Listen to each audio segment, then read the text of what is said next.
The ex-husband arrives at a party with his mistress. He thought his past was behind him, until he suddenly locks eyes with his stunning ex-wife. Hello, viewer. Thanks for joining us. Leave a like and share your thoughts in the comments, along with the city you're watching from. Now let's continue with the story. Paul Winters stood by the tall window in his modern Chicago apartment, studying his reflection. At 38, he was proud of how he had turned his life around after the turbulence of his divorce. Yet, despite his height and confident posture, something in his eyes flickered with uncertainty. He tightened the knot of his tie for the 5th time that evening. Each small, repetitive gesture betrayed a hint of restlessness he could never quite shake. He had been looking forward to this moment for weeks, the night of the annual marketing gala hosted by his company, Hawthorne Pierce. It was supposed to be a celebration of his career resurgence. Paul was well liked at the firm, having proven himself capable of leading key campaigns to success. The event promised the perfect opportunity to introduce his current girlfriend, Vanessa, to colleagues and higher-ups. His reflection told him he was ready, or at least he wanted to believe so. A gentle buzz signaled a text on his phone. Vanessa's message appeared, "On my way, you're going to love what I'm wearing tonight." Paul allowed a slight grin to surface. Vanessa, 32, was elegant, driven, and head over heels in love with him. She had been a pillar of support through the rougher days of his divorce. Always patient, always encouraging. He was grateful to have someone who made him feel desirable again, even when self-doubt lingered. He glanced around his spacious living room, filled with muted grays and navy accents that matched his conservative taste. A single framed photo stood on the corner table. It was from years ago, when he was still married to Margot. In it, he wore a bright, carefree smile, and Margot's blonde hair cascaded over her shoulders as she laughed beside him. He hesitated, then turned the frame face down. He couldn't bring himself to throw it away, no matter how much he told himself he was over that chapter of his life. His phone buzzed again. This time, the message was from his older brother, David, who lived on the West Coast. "Heard Margot got hired at your firm. You good?" Paul inhaled sharply. He had spotted an internal memo circulating days earlier about a new creative lead appointment, but the name hadn't been revealed in that email. He had dismissed the rumor that it could be Margot, but David's text hinted otherwise. Paul tried to set aside the nagging worry, telling himself that she was unlikely to appear at tonight's event. After all, he hadn't seen her in over a year, and they'd barely stayed in touch. The buzzer at his door rang. Opening it, he saw Vanessa, perfectly composed, in a black-fitted dress that accentuated her poised figure. Her dark hair was swept back in a sleek style, and she smiled widely as she stepped in, leaning up to kiss him on the cheek. She had an air of sophistication that reminded him of how she could navigate any room with grace. Tonight would be no exception. "You look lovely," he told her, guiding her inside. "Thank you," she replied, straightening his jacket lapels. "You seem a bit tense. Gala jitters." He tried to brush off her concern. "Just anxious to get there. Andrew Caldwell, the new CEO, is announcing some reshuffling in the marketing department. You know how much I've been hoping for a bigger role." Vanessa gave his shoulder a reassuring squeeze. "You deserve it, Paul. Let's go show them you're the best they've got." They made their way downstairs and into a waiting rideshare. The city lights of Chicago glimmered past as they rode toward the luxury hotel hosting the gala. Vanessa filled the car ride with amusing anecdotes from her own day. A client who couldn't decide on a new accounting system, a co-worker who had confused presentation dates. Paul listened politely, but his mind remained partially occupied. He reminded himself that tonight was supposed to be about celebrating how far he'd come since the divorce. He had a fresh start, a flourishing relationship, and a shot at a long-coveted promotion. There was no reason to feel uneasy. By the time they arrived at the hotel, an excited crowd buzzed around the grand lobby. Chandeliers cast warm light over polished floors, and well-dressed professionals mingled over drinks. Paul placed his hand gently on Vanessa's back as they made their way toward the ballroom, greeting people he recognized from the marketing team. A few turned to admire Vanessa, who radiated an air of confidence befitting the event's glamour. Yet, as he stepped into the ballroom, Paul couldn't shake a faint tremor beneath his composure. He smiled, nodded, and shook hands with colleagues. He introduced Vanessa to a few team members who raved about her elegance. There was a sense of pride in seeing how easily she navigated these interactions. Still, the gnawing feeling that something or someone might disrupt his perfect evening stayed with him. He reminded himself that he had a fresh chapter to write tonight, one free from the mistakes of his past. This was his new beginning. He only hoped it would remain that way. Paul and Vanessa made their way deeper into the ballroom, where the band played a mellow jazz tune. The scent of expensive perfume and cologne mingled with the aroma of hors d'oeuvres, creating an ambiance of celebration.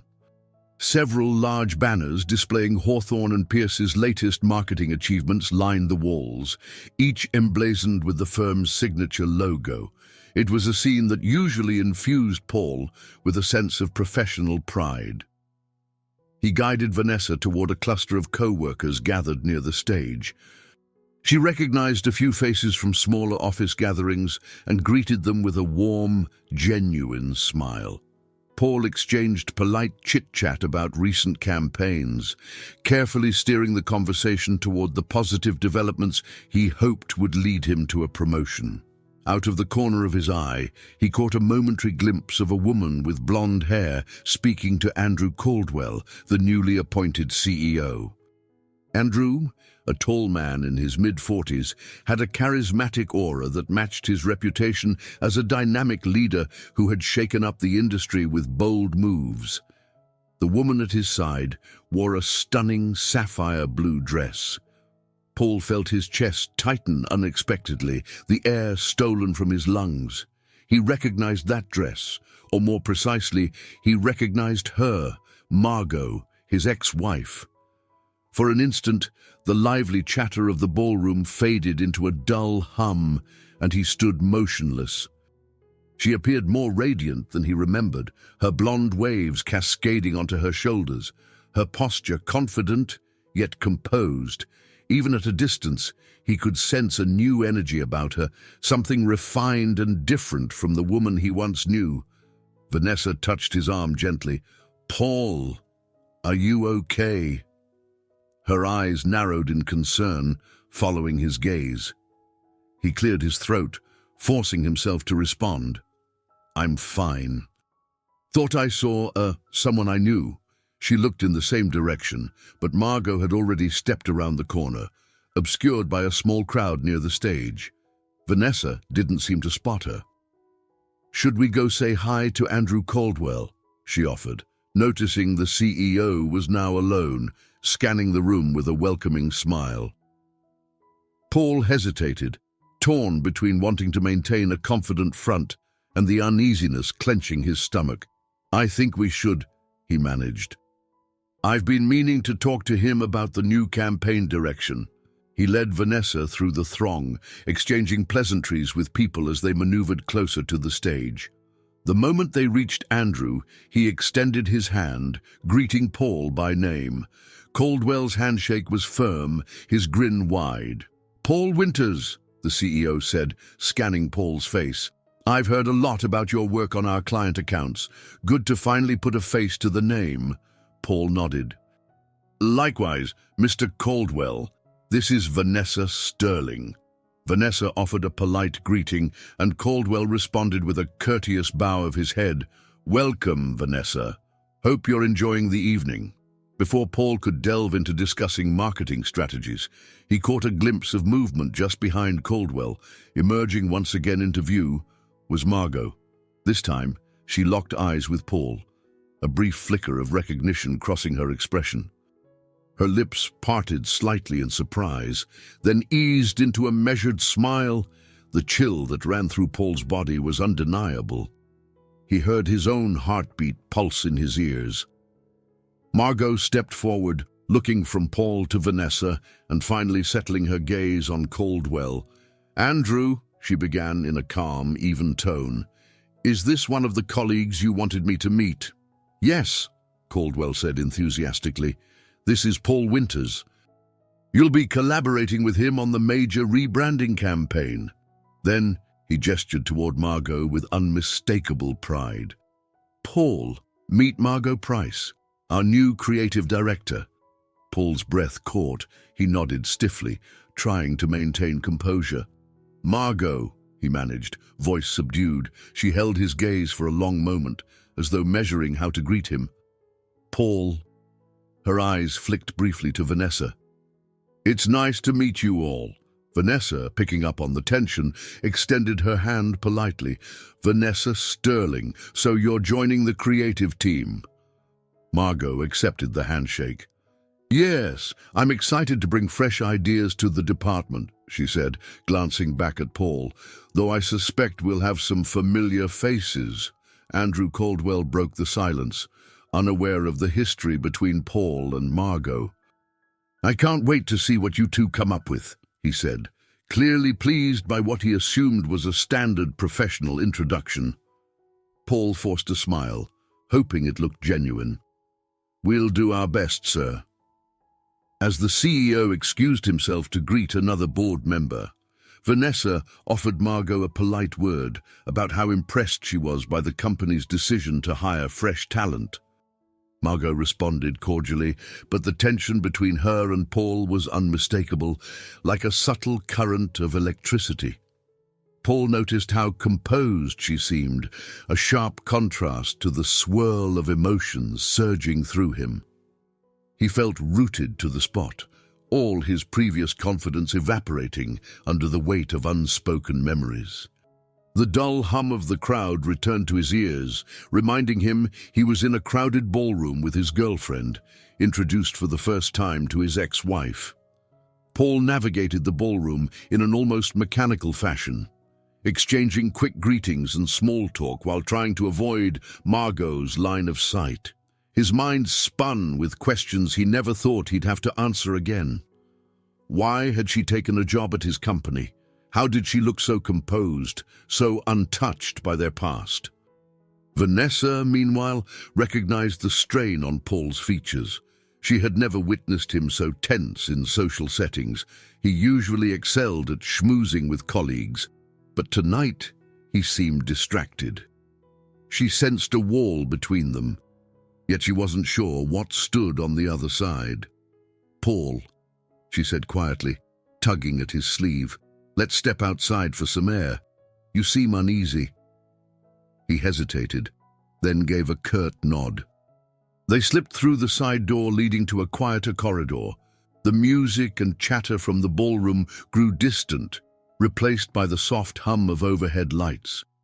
Vanessa looked up at him, concern furrowing her brow. "Is there something you want to tell me?" He took a breath, contemplating how much he could reveal. He had never hidden his divorce from her, but he rarely spoke of Margot in detail. "I'm sorry. It's just, I didn't expect Margot to be here." She tilted her head, recalling the name. "Your ex-wife." He nodded. "I had no idea she was the new creative director. The memo didn't include a name. He paused, collecting his thoughts. "It's a shock seeing her again." Vanessa's expression softened.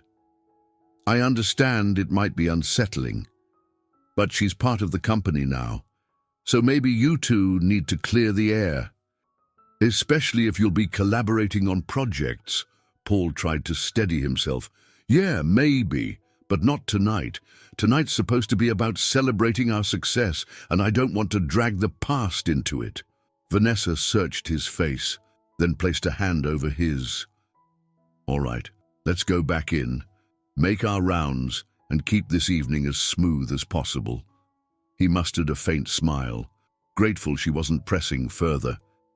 It was one of the many things he appreciated about Vanessa, her capacity to show grace in difficult situations. They returned to the buzzing ballroom. Paul located a group of colleagues from the marketing department and joined in their conversation. Pushing the encounter with Margot to the back of his mind, at least he tried to. The laughter and the swirl of champagne glasses around him felt somewhat unreal, as if he were watching a scene through a filter. He focused on the mundane, the new advertising concept for a retail client, the latest updates from their digital campaigns, a funny anecdote about a co-worker's mishap with the office printer. Yet every time he glanced around, he half expected to see Margot. He felt relieved that she seemed occupied with other top executives. At one point, he caught a glimpse of her silhouette near the bar, engaged in lively conversation. Her posture was confident, her smile bright, and it reminded him of those early days when they had first moved to Chicago. She would light up any room simply by stepping in. He struggled not to dwell on memories.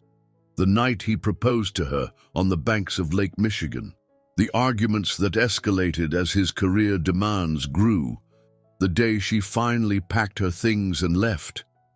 He recalled the avalanche of regrets he felt afterward, how he wished he had found balance before it was too late. One of his colleagues asked him a direct question about the next quarter's sales projections, snapping him back to the present. Paul cleared his throat and offered a concise, informed response, though he could feel his nerves tensing every few seconds. Vanessa attempted to shield him from prying remarks by steering conversations away from personal matters.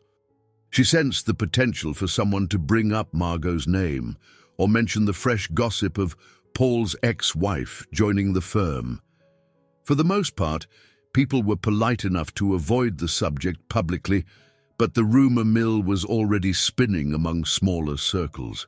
Hours dragged by. Paul successfully dodged direct encounters with Margot, occupying himself with colleagues. Eventually, the awarding ceremony approached, a moment where exemplary teams and individuals were recognized for outstanding achievements over the past year. He and Vanessa joined the throng near the stage. Several applause breaks later, Andrew Caldwell stepped up to the microphone for the final address. While Caldwell spoke, Paul surveyed the crowd again. Margot stood off to the side, near a large banner. She seemed engaged with a few senior managers, including Sarah Collins from PR. Paul's chest tightened at the sight of them laughing together, remembering how easily Margot had once connected with nearly everyone she met. He made a conscious decision to leave the event as soon as the final address ended. He couldn't handle the constant awareness that Margot was only a few steps away. Once Caldwell wrapped up his speech, everyone clapped, and Paul turned to Vanessa. "How about we call it a night?" he whispered. She nodded. "Sure, let's go." He felt a fleeting sense of relief as they walked toward the exit, weaving through people who lingered to chat. He kept his head down, avoiding further eye contact with Margot. The idea of confronting her was too daunting at the moment, and he wanted to escape before any forced interaction. He knew, though, that avoiding Margot this evening wouldn't erase the fact that she was now a part of his professional world again. A few days after the gala, Paul sat at his desk at Hawthorne Pierce, tapping his pen against a notepad filled with bullet points for a client pitch. Outside his office window, traffic crawled through downtown Chicago, horns blaring, the city as restless as his thoughts. A discreet knock at the door signaled Nathan Green's arrival. Nathan, 39-ish, had been Paul's close friend since their early days at the firm. He strolled in, eyebrows raised. "Mind if I come in?" Nathan asked, not waiting for an answer before he dropped into the chair opposite Paul. "I've got a sense you're not exactly your usual self this week." Paul sighed, leaning back. "News travels fast, I see. You saw Margot at the gala, right?" Nathan lowered his voice. I mean, word got around that Hawthorne and Pierce's new star in creative is your ex-wife. Paul clenched his pen. I'm trying not to make a big deal out of it, but it's complicated. She has the role I've been eyeing for ages, Nathan. I've spent years building my track record, hoping to lead a major creative initiative. Now she swoops in from who knows where, and I'm expected to act like it's normal. Nathan tilted his head, absorbing the frustration. You know how it is here. The board tends to bring in external talent for top creative positions, but this is Margot. Have you talked to her since the gala? Paul shook his head. Not directly, just polite nods in group meetings, and I'm not sure I'm ready for a heart-to-heart. She looks fine, like she's got everything together. Nathan shrugged, a cautious sympathy in his eyes. People put on masks. You more than anyone should know appearances can be deceiving. Maybe she's as unsettled as you are. Nathan's words hung in the air. Paul tapped his pen again, unsure how to respond. He'd spent the weekend replaying every moment of their brief, awkward encounter, convinced Margot was radiating the confidence he once admired. But was it possible she, too, felt a swirl of conflicted emotions? Across the hallway, Paul noticed movement. A group was gathering in the conference room for a scheduled creative meeting. He spotted Margot in a tailored navy blazer, speaking animatedly with Andrew Caldwell and Sarah Collins. Andrew gestured for everyone to take their seats. Paul cleared his throat. Let's talk later. I've got a meeting to attend. Nathan nodded, rising from the chair. Hang in there, and hey, if you need someone to vent to, you know where to find me. Moments later, Paul joined the meeting, trying to maintain a calm demeanor. Margot was presenting her vision for the upcoming rebranding project, her voice steady as she clicked through slides. We want a campaign that resonates with our clients' core values, she explained. That means tapping into authentic storytelling, something that truly speaks to the consumer's heart. Paul listened, arms crossed, vaguely annoyed at how persuasive she sounded. Still, he had to admit she was good. This was exactly the sort of pitch that could elevate Hawthorne and Pierce's image. Andrew Caldwell, seated at the head of the table, turned toward Paul. We'd like the marketing team to align seamlessly with these creative concepts. Paul, since you're one of our lead executives, I'm counting on you to collaborate closely with Margot. Paul forced a professional smile. Of course. I'll make sure our team supports these initiatives. Margot's gaze flickered toward him. For an instant, he felt the unspoken tension, a reminder of the emotional baggage between them. Yet, in front of the entire team, they both presented themselves as calm, efficient professionals. After the meeting ended, most attendees dispersed, leaving Paul packing up his notes alongside Margot. She offered a quiet greeting, her eyes carefully neutral. That was a good discussion, she said softly. He nodded, avoiding her gaze. Yes, your approach is solid. The direction you're taking on authenticity is something we've needed. A faint smile curved on her lips. I appreciate that. She hesitated. I know we have unresolved things, but for the sake of the team, maybe we should sit down sometime, talk about how we can collaborate effectively. Paul's heart pounded. He wanted to bury the past and move on, yet the call for professionalism forced him to consider a conversation he wasn't sure he could handle calmly. We should, yes, he said, stuffing papers into his briefcase. I'll let you know when I have time in my schedule. Margot nodded, stepping out of the room. Paul watched her go, feeling a mixture of relief and dread. He knew he couldn't keep dodging her forever. Sooner or later, they'd need to confront the past more openly. Later that afternoon, Andrew Caldwell gathered a few department heads, including Paul, in his office. He expressed urgency about launching the new campaign. We're going to push up deadlines, Andrew announced. I want an initial pitch to go live in under 6 weeks. Paul felt his stomach clench. It was a tight timeline, and it meant many late nights and intense brainstorming sessions. It also meant more time working alongside Margot. He nodded politely, forcing himself to speak up. "We'll make it happen, sir." Andrew seemed pleased. "I have full confidence in both the creative and marketing teams. Margot's vision and your expertise in execution should make a powerhouse combination." Paul managed to maintain a steady front in Andrew's presence, but as he left the office, he felt the weight of this pressure. His job security, his ambition to climb higher, and his emotional entanglements were all converging in one place. He knew he had to address the growing tension before it overwhelmed him, yet he couldn't see a clear path forward. Paul stood by the elevator bank late one evening, waiting for the lift to arrive.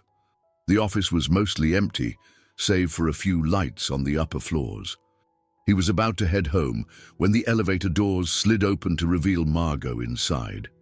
She seemed equally surprised to see him, pausing for a split second before gesturing for him to enter. He stepped in, pressing the button for the ground floor. Silence stretched between them. The faint hum of the elevator accentuated the tension, each second thick with unspoken words. It was the first moment they'd been alone since the gala. "So," Margot began softly, "late night." He nodded. "Had to finalize some data for tomorrow's meeting." "You?" "Prepping the creative briefs. I want to have something tangible for the next brainstorming session." Neither of them mentioned the past, but the memory of their shared history filled the small space. Paul cleared his throat, deciding to address the elephant in the room, even briefly. "Margot, about the other night, at the gala. It caught me off guard to see you there." Her gaze softened, and she lowered her voice. "It caught me off guard to be offered the role here. I only learned you worked at Hawthorne Pierce after I'd already signed the contract. The firm approached me through a headhunter. It wasn't my intention to cause friction." He believed her. Margot never was one to play petty games, but hearing her speak so calmly about it only magnified his own jumbled emotions. He wanted to ask 1,000 questions. Where had she been for the past year? Why had she taken this job now? Did she still think of him? Instead, he swallowed his questions. "I understand. I guess we'll both have to figure out how to move forward." The elevator dinged and opened onto the lobby. They stepped out, still enveloped in that charged silence. Just as they were about to part ways, Margot laid a hand gently on his arm. It was a fleeting touch, but it sent a jolt of awareness through him. "I'm not here to stir up the past," she said quietly. "Whatever happened between us, I don't want it to interfere with what we do here." Paul managed a faint nod. "Same here," he whispered. Then she walked away, her heels clicking softly on the polished floor. He was left standing, staring at her receding figure, 1,000 memories tugging at his mind. He realized how easily she still affected him. It frightened and intrigued him all at once. That weekend, Paul tried to push Margot from his thoughts. He arranged to meet Vanessa for dinner at a chic restaurant by the waterfront. Candles glimmered on each table, and the gentle lapping of lake waves against the pier provided a serene backdrop. Yet, despite the romance of the setting, Paul struggled to be fully present. Vanessa noticed. "Paul," she said, leaning forward, "I know something's weighing on you. I'm trying to give you space, but I can't pretend I don't notice you pulling away." He felt a pang of guilt. It's the new campaign. The deadlines are intense. And yes, Margot. Vanessa inhaled slowly, setting her napkin down. "I had a feeling she was on your mind. She's your ex-wife. I get that it must be tough, working side by side. But do you still have feelings for her?" His eyes flicked up in alarm. "No, well, not in the way you mean. It's just complicated. We ended on bad terms, and there's a lot of unresolved stuff." She considered his words. "Unresolved can be dangerous. It can grow into something bigger than it needs to be." He reached across the table and squeezed her hand. "I promise, I'm not planning to rekindle anything. I'm with you now. It's just that seeing her again has brought up memories I thought I'd buried. It'll pass once we establish a working rhythm, I'm sure." Vanessa nodded, though her eyes remained cautious. "If that's how you feel, I'll respect it. Just promise to keep me in the loop." "I don't want any secrets," Paul agreed, relieved she was being so understanding, but also feeling the weight of his own uncertainty. He couldn't deny the pull he felt when Margot was near, a subtle reminder of the bond they once shared. Yet, he owed it to Vanessa to keep his actions honorable. As the days went by, the pressure at work increased. Andrew Caldwell announced an upcoming executive dinner where the core leadership team, Margot included, would be present to outline the new campaign's vision. It would be a smaller, more intimate affair than the Gala, a chance for everyone to delve deeper into strategies.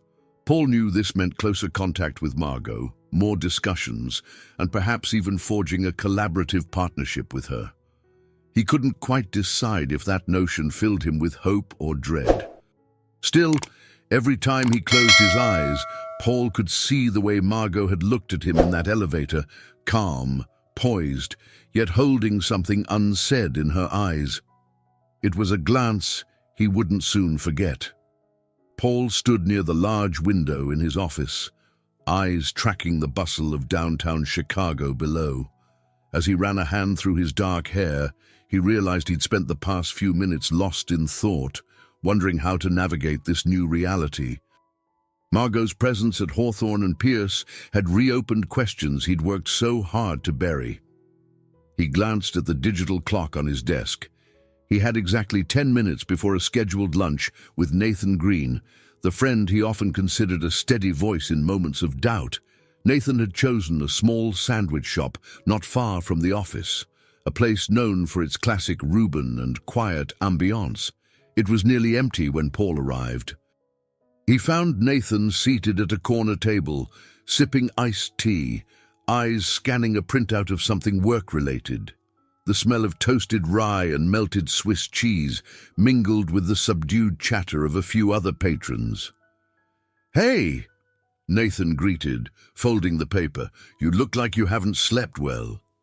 Paul shrugged off his coat and took a seat. "It's been a lot. The new campaign, the deadlines Caldwell's imposing, and this unexpected dynamic with Margot." Nathan leaned forward, resting his forearms on the table. "I get it. But from what you've told me, you're dealing with more than just a tough project. You're wrestling with unresolved feelings." Paul let out a dry chuckle. "You could say that." He fell silent for a moment, fiddling with the edge of his napkin. "It's not that I regret moving on. Vanessa's been wonderful, but it's like I never got real closure with Margot." Nathan nodded, motioning to a passing server. Once they placed their orders, Reuben for Nathan, turkey and avocado for Paul, he pinned Paul with a knowing look. Sometimes closure comes when you face things head-on. Avoiding Margot might help you dodge discomfort, but it doesn't solve anything. Paul exhaled. "I know.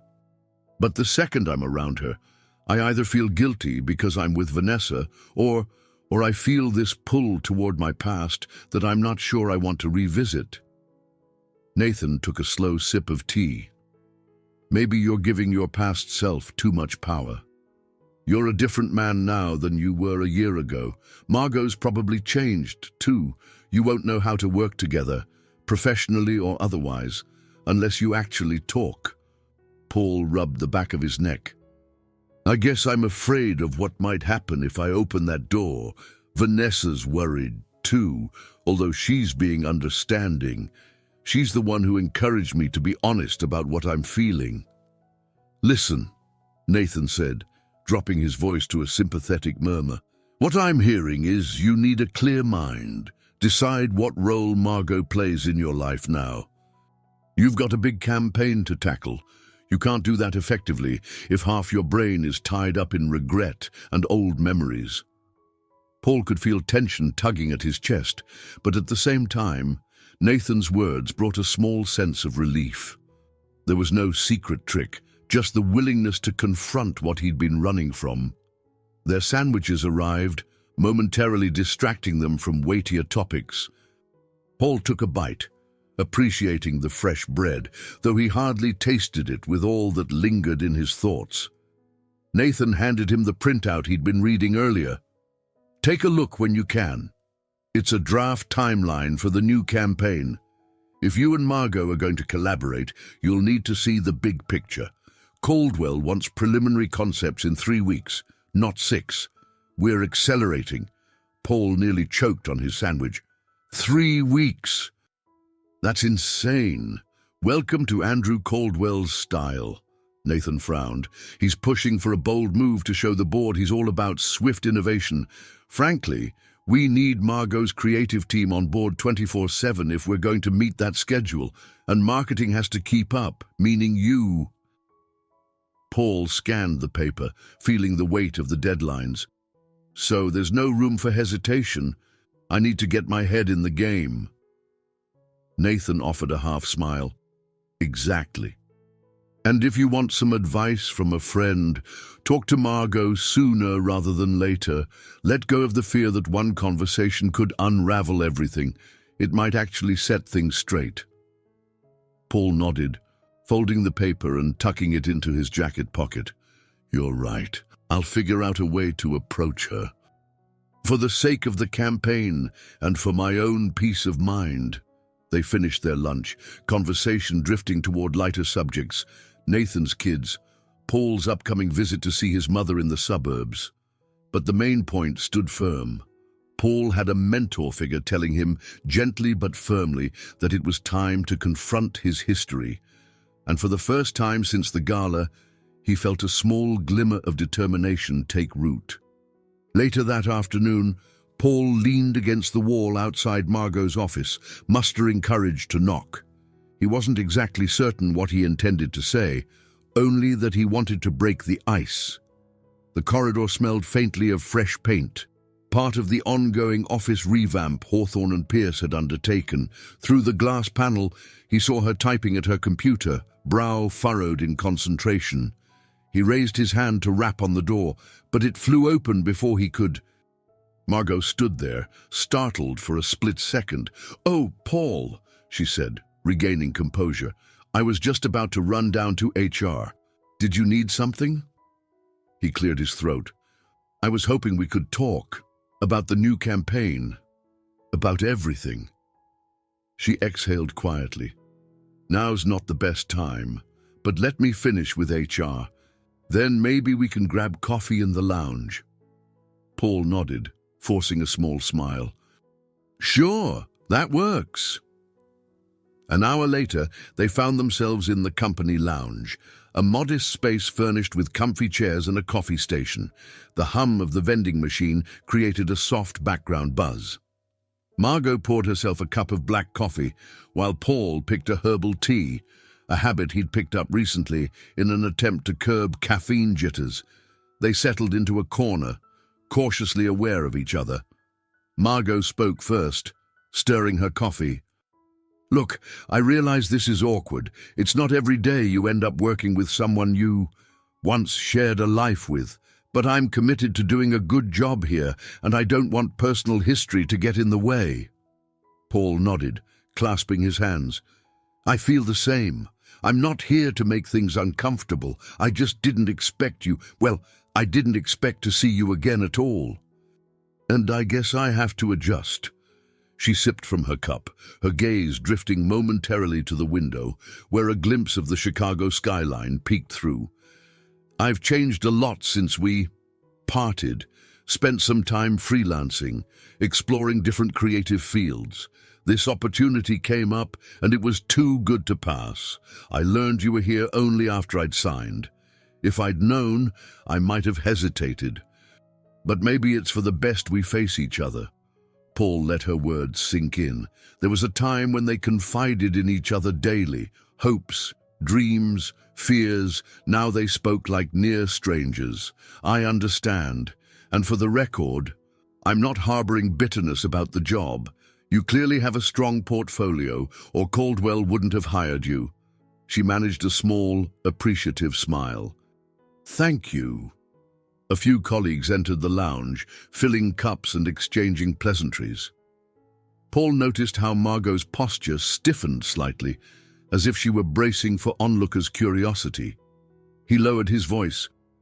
Maybe we should meet outside the office sometime to sort out, I don't know, boundaries. I need to be fair to Vanessa, and I also need to be fair to myself. I don't want to keep tiptoeing around you.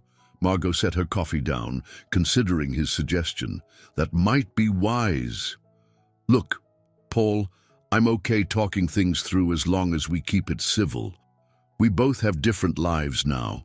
He forced a quick nod, though an unnamed emotion curled inside him. Different lives, yes. Let's keep it professional and respectful. They lingered for a moment, sipping their drinks. It was the longest private conversation they'd had since the divorce. The atmosphere was uneasy, but not outright hostile, a step beyond the stilted formality they'd shown in meetings. That evening, Paul relayed the gist of this conversation to Vanessa, who listened with guarded composure as they sat together in his apartment's living room. The low lamplight highlighted the concern etched on her face.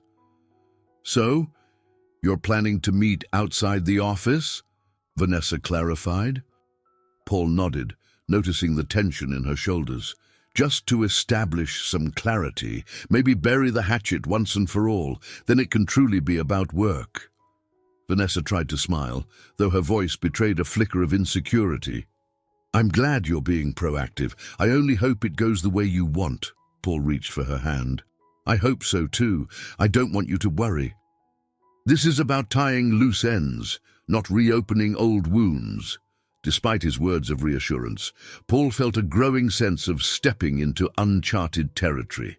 His so-called comfort zone of ignoring the past was no longer tenable. Meeting Margot outside the familiar walls of Hawthorne Pierce felt like crossing an invisible boundary, one where unresolved questions might demand honest answers. The path ahead held uncertainty, but he was beginning to accept that facing Margot might be the only way to truly move forward. On a crisp Saturday afternoon, Paul found himself standing on the sidewalk in Wicker Park, just outside a cozy cafe called Morningside Roast. The sign above the door was painted in warm hues, and inside, sunlight flooded through floor-to-ceiling windows. He checked his watch, reminding himself he was here by choice, to meet Margot, to have the conversation they both knew was overdue. Margot arrived wearing a casual sweater and dark jeans, her blonde hair loose around her shoulders. It was jarring for Paul to see her in something other than business attire, reminding him of a time when they spent weekends exploring local art galleries or trying new brunch spots. She paused briefly when she spotted him, then offered a cordial hello. A soft jazz tune greeted them as they stepped inside. The cafe smelled of espresso and freshly baked pastries. They found a small table near the back, away from the main bustle. Margot took a seat across from Paul, folding her hands on the wooden tabletop. This feels surreal, she admitted, glancing around. Sitting in a cafe with you, talking like we're old acquaintances? Paul gave a small nod, placing his phone face down to avoid distractions. I know, but I'm glad we're doing it. Might help us find solid ground. A waiter approached, and they placed modest orders, an herbal tea for her, a cappuccino for him. Silence settled as they waited, both searching for the right words to bridge the year that had passed since their divorce. Eventually, Paul cleared his throat. Look, I don't want to dwell on every painful detail of our past, but I realize we never had a proper conversation about what went wrong. We just parted. Margot gazed at the table. At the time, it felt like there was no use talking further. We were caught in a cycle of arguments, hurt feelings, long nights at the office for you, and resentment building up in me. I think I believed walking away was the only option. He took in her words, recalling the final months of their marriage. Work had consumed him. Margot's creative pursuits had taken her in a separate direction. They had grown apart without addressing the widening gap. "I regret a lot of how I handled that period," he admitted quietly. "I was so focused on climbing the corporate ladder, I lost sight of what mattered at home." "I'm sorry." Margot's eyes flickered with something akin to sadness. "I appreciate that. I'm sorry, too, for not voicing my frustrations sooner, for letting everything bottle up until I couldn't stay." Their drinks arrived, granting a brief pause. Margot blew on her tea, and Paul sipped his cappuccino, wincing slightly at the bitter foam.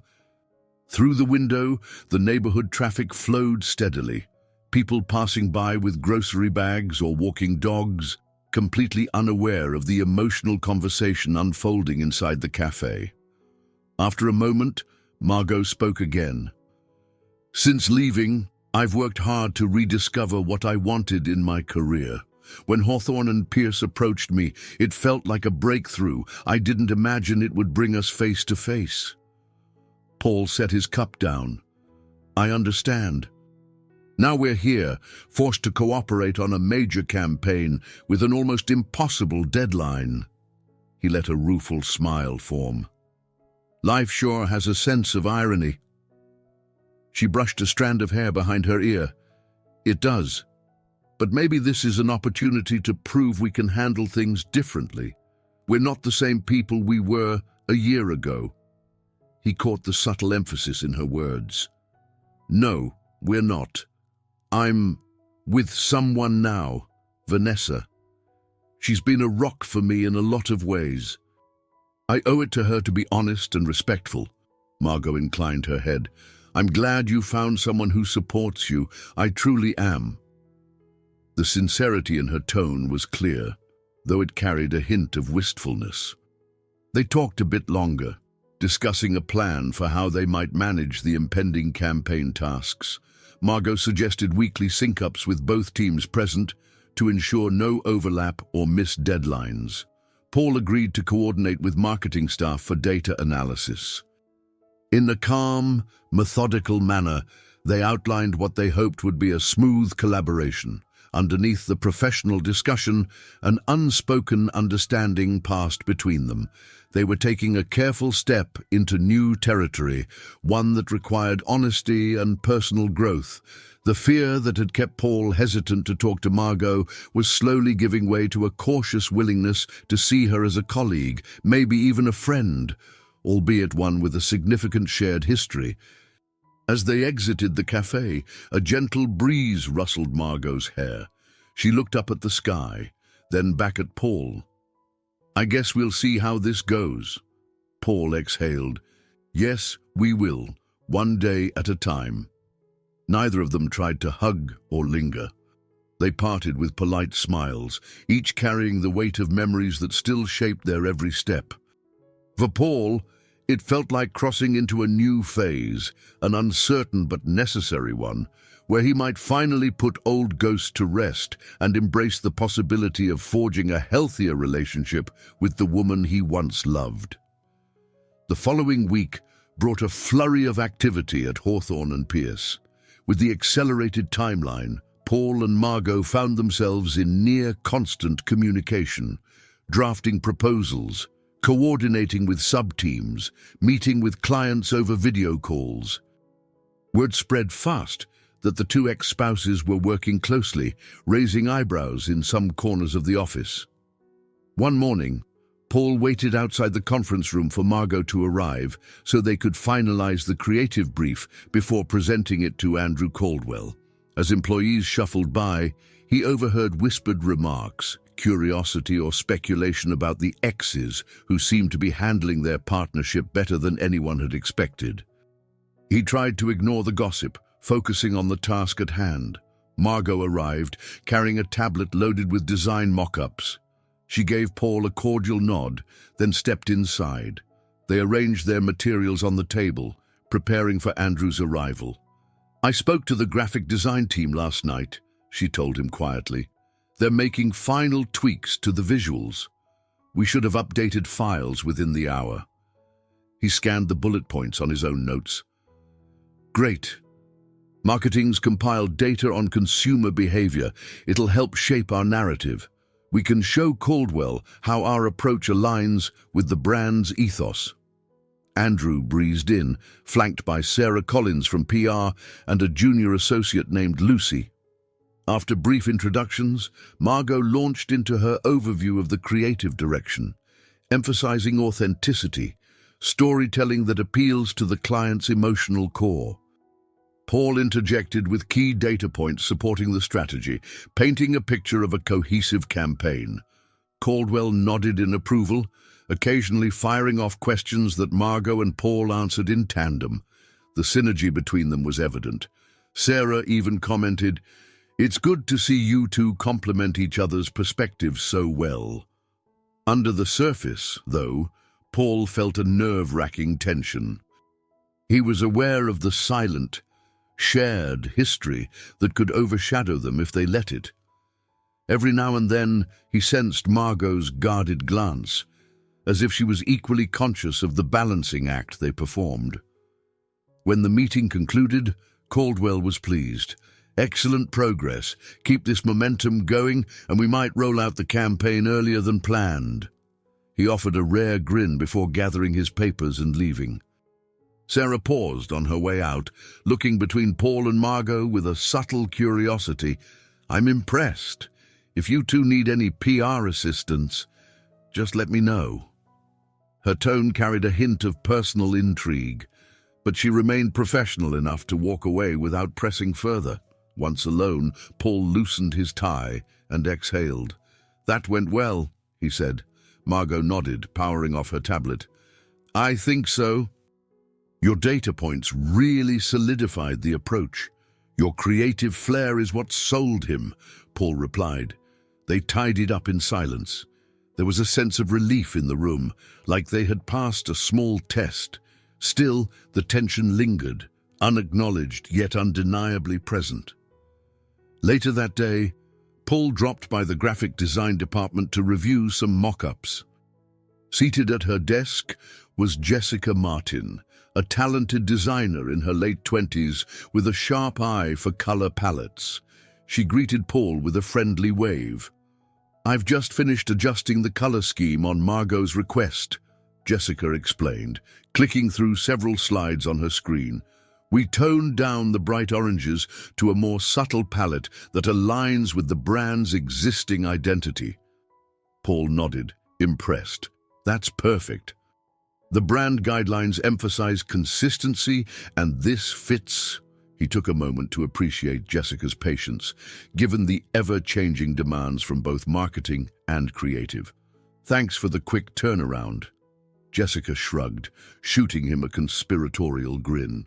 "No problem, but to be honest, I've never seen two leads jump on the same page as fast as you and Margot. It's like you're finishing each other's sentences sometimes." He stiffened slightly, clearing his throat. "We, have known each other a while." She shrugged, turning back to her screen. "Whatever it is, it's helping us move fast. Keep it up."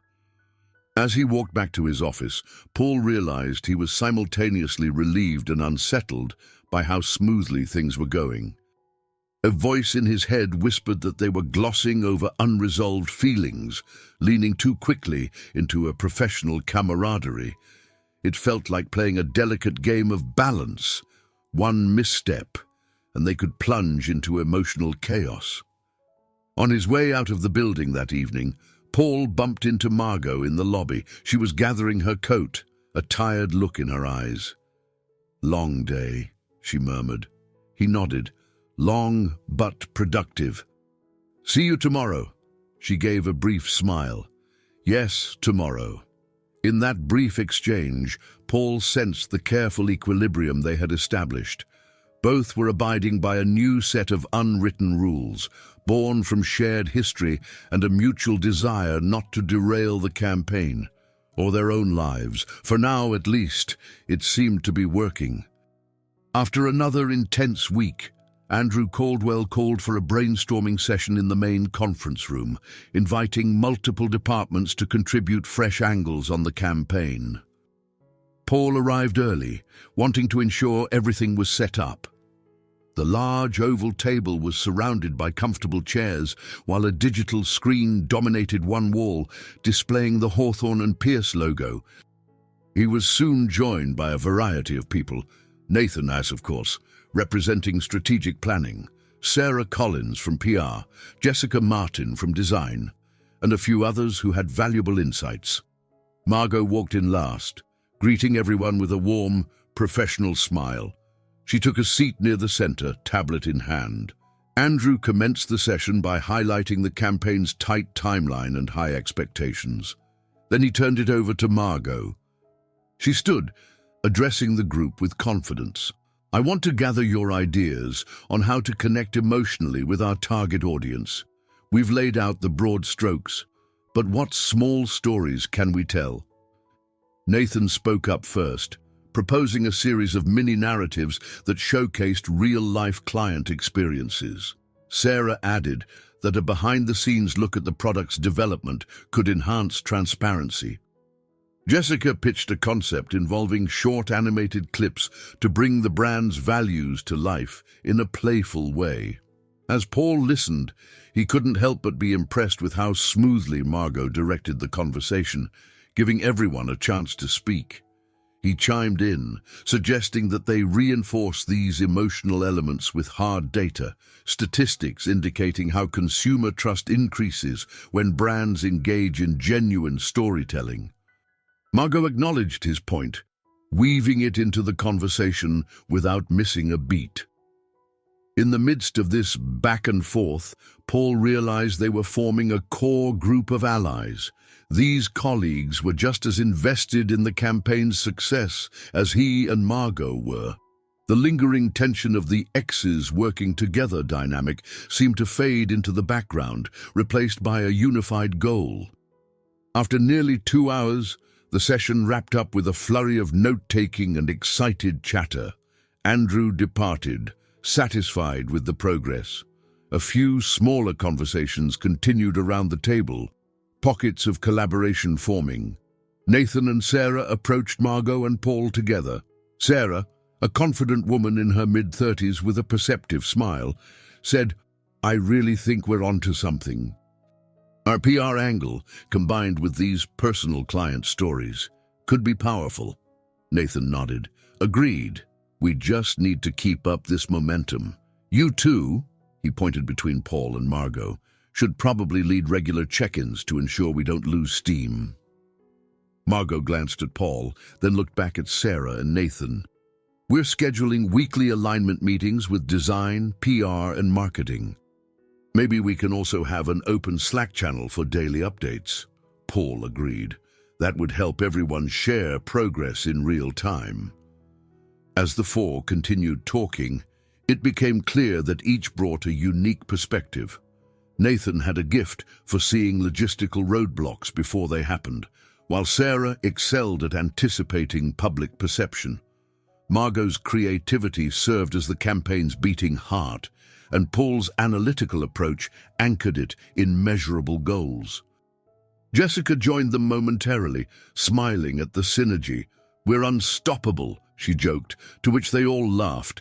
The atmosphere was light, like a newly forged team who knew they could rely on each other. Eventually, the group broke apart, heading back to their respective tasks. Paul walked Margot to her office, carrying a small stack of printouts. "I'm feeling good about this," he remarked. "Having allies across departments means we're not doing all the heavy lifting ourselves." Margot nodded, tucking a stray strand of blonde hair behind her ear. "It's nice to see people bonding over a shared vision rather than gossiping about our personal history." She gave him a pointed look. "Not that I blame them, but it's refreshing to have real collaboration." Paul suppressed a smile. "Agreed. I think the best way to shift the narrative is by showing results. And if we succeed, the rest won't matter as much." She pushed open the door to her office. "Couldn't have said it better myself. Speaking of which, I'll refine these concepts tonight and circle back tomorrow. He handed her the stack of documents. Perfect. I'll review the marketing data again and, Margot, thanks for letting everyone see how capable you are. This campaign matters a lot to the company, and to me personally. Her expression softened. It matters to me, too. A lot. A quick nod, and Paul turned to leave. As he walked away, he felt a sense of unity and purpose that extended beyond his complicated personal situation. For the first time, he truly believed that working with Margot could be more than a minefield of unresolved emotions. It could be an opportunity to prove they had both grown and to do something remarkable with a team of people who were becoming more than just co-workers. Allies were forming, and with them, a strengthened resolve to overcome whatever challenges lay ahead. It was late on a Thursday evening when Paul got a frantic call from Sarah. She sounded tense, her voice tinny over the phone. Have you checked the competitor's latest campaign? They just launched a massive rebranding push that looks eerily similar to what we've been discussing. I'm worried they might have beaten us to the punch. Paul's heart sank. He thanked Sarah for the heads up and immediately fired up his laptop. Indeed, their biggest competitor, Delmont and Creed, had released a series of online ads. The tone, the focus on customer storytelling, even the color palette, they all bore a striking resemblance to what Hawthorne Pierce had in the works. He dashed off an urgent email to Margot, copying Nathan, Jessica, and Sarah. Within minutes, replies flew back and forth, everyone expressing concern, brainstorming how to differentiate their campaign or speed up their own launch. A quick Zoom call was arranged for that very night. Paul connected first, adjusting his camera in his living room, the city lights twinkling behind him through the apartment window. One by one, the team joined. Margot, hair tied back, face reflecting a mix of exhaustion and determination. Nathan, looking somber. Jessica, brows furrowed as she juggled design mock-ups on a second screen. Sarah, calmer now, but obviously unsettled. They spent the next hour dissecting Delmont and Creed's campaign. The parallels were undeniable. While it wasn't a direct copy, the resemblance felt too close for comfort. The possibility of a leak briefly crossed Paul's mind, but with no evidence, they chalked it up to both agencies tapping into similar market trends. Margot spoke up, voice low but steady. We can't afford to give up on our concept, but we might need to pivot to avoid appearing like we're playing catch-up, Jessica added. What if we adjust the visuals to create a stronger, more distinctive identity? We still use real stories, but incorporate a different style, maybe a documentary-like approach. Paul nodded. We have data that shows how behind-the-scenes clips resonate with consumers. If we shift focus to highlight the process, we could stand out from what Delmont and Creed is doing. Nathan rubbed his eyes. We're on a tight timeline already. Any major pivot could mean working around the clock. Margot's gaze swept across the screen, landing on each person in turn. If we stay calm and focus, we can do this. We'll need all hands on deck. Let's come up with a revised outline by tomorrow afternoon, present it to Caldwell, and see how quickly we can implement changes. Everyone agreed, though the tension was palpable. Paul glimpsed a subdued worry on each face, including Margot's. The call ended on a note of controlled urgency, no one certain how the leadership would react to this sudden curveball. The next morning, they gathered in the largest conference room for an emergency meeting with Andrew Caldwell. He was stern-faced, his usual charismatic demeanor replaced by a sharp edge. Margot led the presentation with her revised direction. Jessica showcased modified design concepts, and Paul supplied fresh data. Everyone spoke in turn, hoping to convince the CEO that a pivot was not only possible, but necessary. Midway through the discussion, Andrew's frustration erupted. How could Delmont and Creed launch something so similar without us knowing? We've sunk considerable resources into this campaign. I want to ensure we're not trailing behind them." Margot stiffened, her posture tightening. "We weren't informed of any leaks, sir. It's likely parallel thinking in the industry. Our pivot is designed to differentiate us, and we can roll it out quickly if we get the green light." Andrew turned his gaze to Paul. "And your department is ready to support this pivot?" Paul nodded, his tone firm. "We are, provided we have full cooperation from design and PR. We're all hands on deck." A tense silence followed. Caldwell drummed his fingers on the table, his jaw set. Finally, he relented with a curt nod. "Fine, do it, but I expect no delays. This has to be airtight." As the team filed out, relief mixed with renewed anxiety. The real work was about to begin. Late nights, tight deadlines, constant revisions. In the corridor, Margot turned to Paul, eyes flickering with an emotional storm. "This is huge. We need to be cohesive or it'll all fall apart." Paul swallowed. "I know. Let's gather the team and get started." But just as they were about to set plans in motion, a voice called out from behind them. Jennifer Shea, one of the junior project coordinators, approached looking flustered. "I overheard a conversation in the break room. Some staff are blaming either you or Margot for tipping off Delmont and Creed. Gossip's spreading fast." Paul exchanged a dismayed look with Margot. The notion that either of them could be suspected of leaking ideas, especially given their history, stung like a fresh wound. A spark of anger flared in Margot's eyes. "That's absurd. It's not true, of course," Jennifer hurried to add, "but people talk." They realized they faced not only an external threat, but also an internal suspicion. The first real clash was here, at the crossroads of professional tension and personal baggage, and it threatened to unhinge the fragile trust they'd begun to rebuild. Paul trudged into the office early the next morning, weighed down by the latest crisis. Although he and Margot had weathered challenges before, the sudden appearance of a similar campaign at Delmont and Creed felt like a direct attack on their work. Even more distressing were the rumors circulating that either he or Margot might have leaked the ideas. It was almost too much for him to process. He dropped his coat on the back of his chair and powered on his computer. As emails began loading, each new message seemed more urgent than the last. Tension radiated throughout Hawthorne Pierce. In a matter of days, the atmosphere had shifted from excitement to suspicion, and Paul could sense that the series of trials was only beginning. A knock on his door startled him. Nathan entered with a grim expression. "Morning," Nathan muttered, tossing a thick folder onto Paul's desk. "I consolidated everything we have on the competitors' campaign. Jessica and Sarah contributed. It's not good. There are overlapping themes, colors, narratives. Caldwell wants an immediate plan on how we'll differentiate." Paul rubbed the bridge of his nose. "If we can't prove uniqueness, we risk clients seeing us as second best.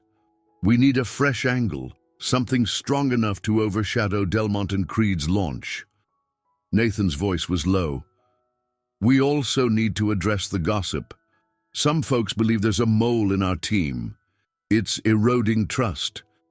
If it keeps going, we'll spend more time defending ourselves than creating solutions." Paul grimaced. "I'll talk to Margot about it. We can't let this poison the team spirit." Before Nathan could respond, Paul's phone buzzed. Margot was calling. He picked up to hear her voice in a hurried whisper.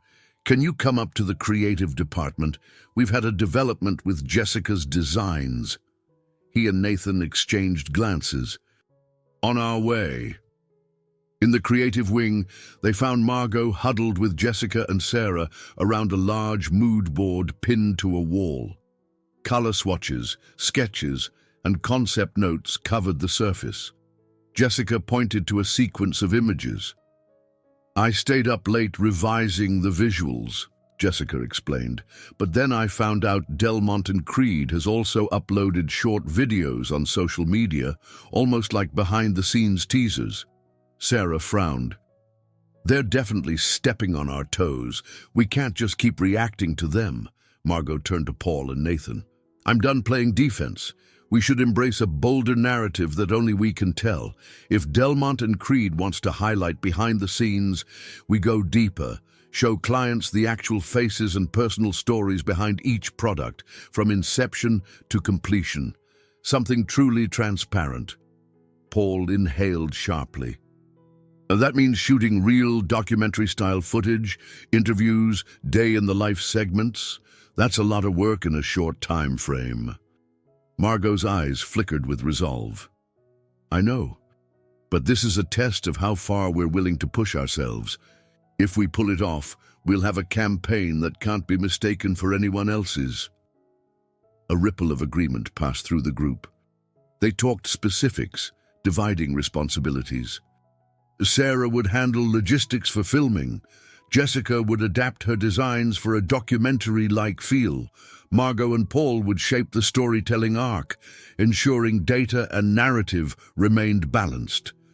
Nathan would coordinate the schedule to meet Caldwell's pressing deadlines. Near the end of their discussion, Margot glanced around, lowering her voice. There's still the issue of trust. We need to address the rumors head-on, or we'll never function as a unified team. Jessica nodded vigorously.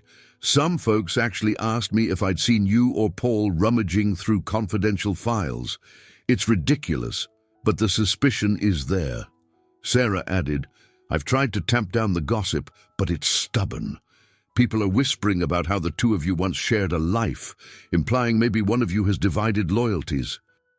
It's unfair, but it's happening. Paul clenched his fists. The idea that anyone believed he or Margot would sabotage the campaign was infuriating. We have to prove them wrong by our actions, he said. Constant transparency with the team, status updates, shared folders, open discussions. Let's show we're not hiding anything. Margot agreed, though a shadow crossed her features. We should do it together, in front of everyone. Make a statement that we're united. If the rumor persists, it'll only get worse. With that decided, they moved to wrap up. Despite the challenges, the meeting ended on a note of cautious optimism. The entire group recognized they were entering a round of intense, back-to-back tests, both in terms of creating a unique campaign and quelling internal doubts. Afterward, Paul spotted Margot alone, flipping through a storyboard. He lingered, hesitating. Finally, he spoke softly. We'll get through this, right? She offered a small, tight-lipped smile. We have to. Let's just remember it's not only about what we create, but how we stand together under pressure. He nodded, wishing he felt as certain as she sounded. The swirl of suspicion, the looming deadlines, the echoes of their past, all formed a series of tests he wasn't sure he could pass. But for now, there was no choice but to press on. A rumble of thunder echoed across the Chicago skyline late that afternoon, as dark clouds gathered over the city. From his 10th-floor office window, Paul watched the lightning dance above the high-rises, reflecting momentarily on how the storm outside mirrored the turmoil inside him. For the next few hours, Paul buried himself in data analysis, trying to adapt marketing strategies for the revised documentary-style concept. Yet no matter how hard he worked, he couldn't erase his underlying doubts. Thoughts of Margot kept sneaking into his mind, memories of their past arguments, their hopes for the future, and the bitterness that eventually drove them apart. Now, forced to collaborate, he realized he still carried guilt for not fighting hard enough to save their marriage. The internal conflict extended beyond his relationship with Margot. There was also Vanessa, who had become distant in recent days. The mounting demands of work had pulled him away from her emotionally, and although she'd been understanding, a subtle strain weighed on their interactions. He resented the part of himself that felt drawn to Margot, an old emotional bond that both comforted and haunted him. As the rain began to pour, he received a call from Vanessa. He answered, relieved for a temporary reprieve. "Hey," her gentle voice came through, layered with concern. "Are you still at the office?" "Yeah, I'll be here a while," Paul admitted, leaning back in his chair. "We had a setback with the campaign." "I figured," Vanessa murmured. "I saw the weather report. Just be careful if you're driving late. Don't push yourself too hard." He hesitated, bracing for the conversation he knew was overdue. "I'm sorry I haven't been around much. Work's been crazy. And Margot's role in all this," Vanessa sighed. "It's not your fault, but I miss you. We haven't had a moment to talk about anything other than your deadlines." He swallowed. "I know. Let me finish up, and we'll talk tomorrow. Maybe dinner." "That sounds nice," she replied, a hint of longing in her voice. "I love you." Paul felt a twist of guilt. He took a moment before responding, "I love you too," and ended the call. He stared at his phone, recalling how easy it was to say those words to Margot once, and how natural they now felt with Vanessa. Yet the sense of emotional turbulence remained. Later that evening, Margot appeared at his door, a stack of storyboards under her arm. She looked exhausted, her hair slightly damp from the drizzle she must have encountered on her way back from another department. "Got a minute?" she asked, stepping into his office. He cleared some papers off a chair. "Sure. What's up?" She set the storyboards on his desk, flipping through them to reveal sketches of potential documentary scenes. "We're thinking of highlighting everyday heroes, employees, partners, customers, people with personal stories tied to the brand, but we need marketing's input on how to structure these narratives." Paul forced himself to focus. "Yes, absolutely. We could start with short interviews, maybe even user-generated segments that we can compile. Let's gather real testimonials." Margot nodded, but her gaze drifted to the window where rain pelted the glass. "Looks pretty bad out there," she said softly. He followed her line of sight. "Yeah, storm's kicking up." She hesitated, then added, "I know this campaign is overshadowed by a lot of personal stuff. I can't pretend I don't sense your stress." "Or that I don't have my own," Paul exhaled, rubbing his neck. "I'm juggling conflicts inside and outside of work. I'm sure you are too. Maybe once we get over this hurdle, we can talk more honestly." Her eyes flickered with something he couldn't quite read. Regret, maybe, or yearning. "For now, let's just keep going. One step at a time." They spent the next hour discussing how best to capture the core message, authenticity through real stories. Despite the tension between them, they managed a productive session, refining storyboard details and deciding on the next steps for filming. It was as if they existed in two overlapping realms, one where professional synergy flowed naturally, and another where old wounds and lingering emotions threatened to surface. Near midnight, the storm reached its peak, rattling the windows. Margot stood to leave, gathering the scattered sketches into a neat pile. "Thanks, Paul. I'll coordinate with Jessica in the morning." He nodded. "Yeah, get home safe." She left, and he listened to the echo of her footsteps fade down the hallway. He felt drained, torn between the responsibilities of his present life and the unresolved regrets of his past. The conflict raged on, wearing him down a little more each day. Only one thing was clear. The campaign demanded every ounce of skill and collaboration they could muster, whether or not his heart had found peace. The next week tested everyone's limits.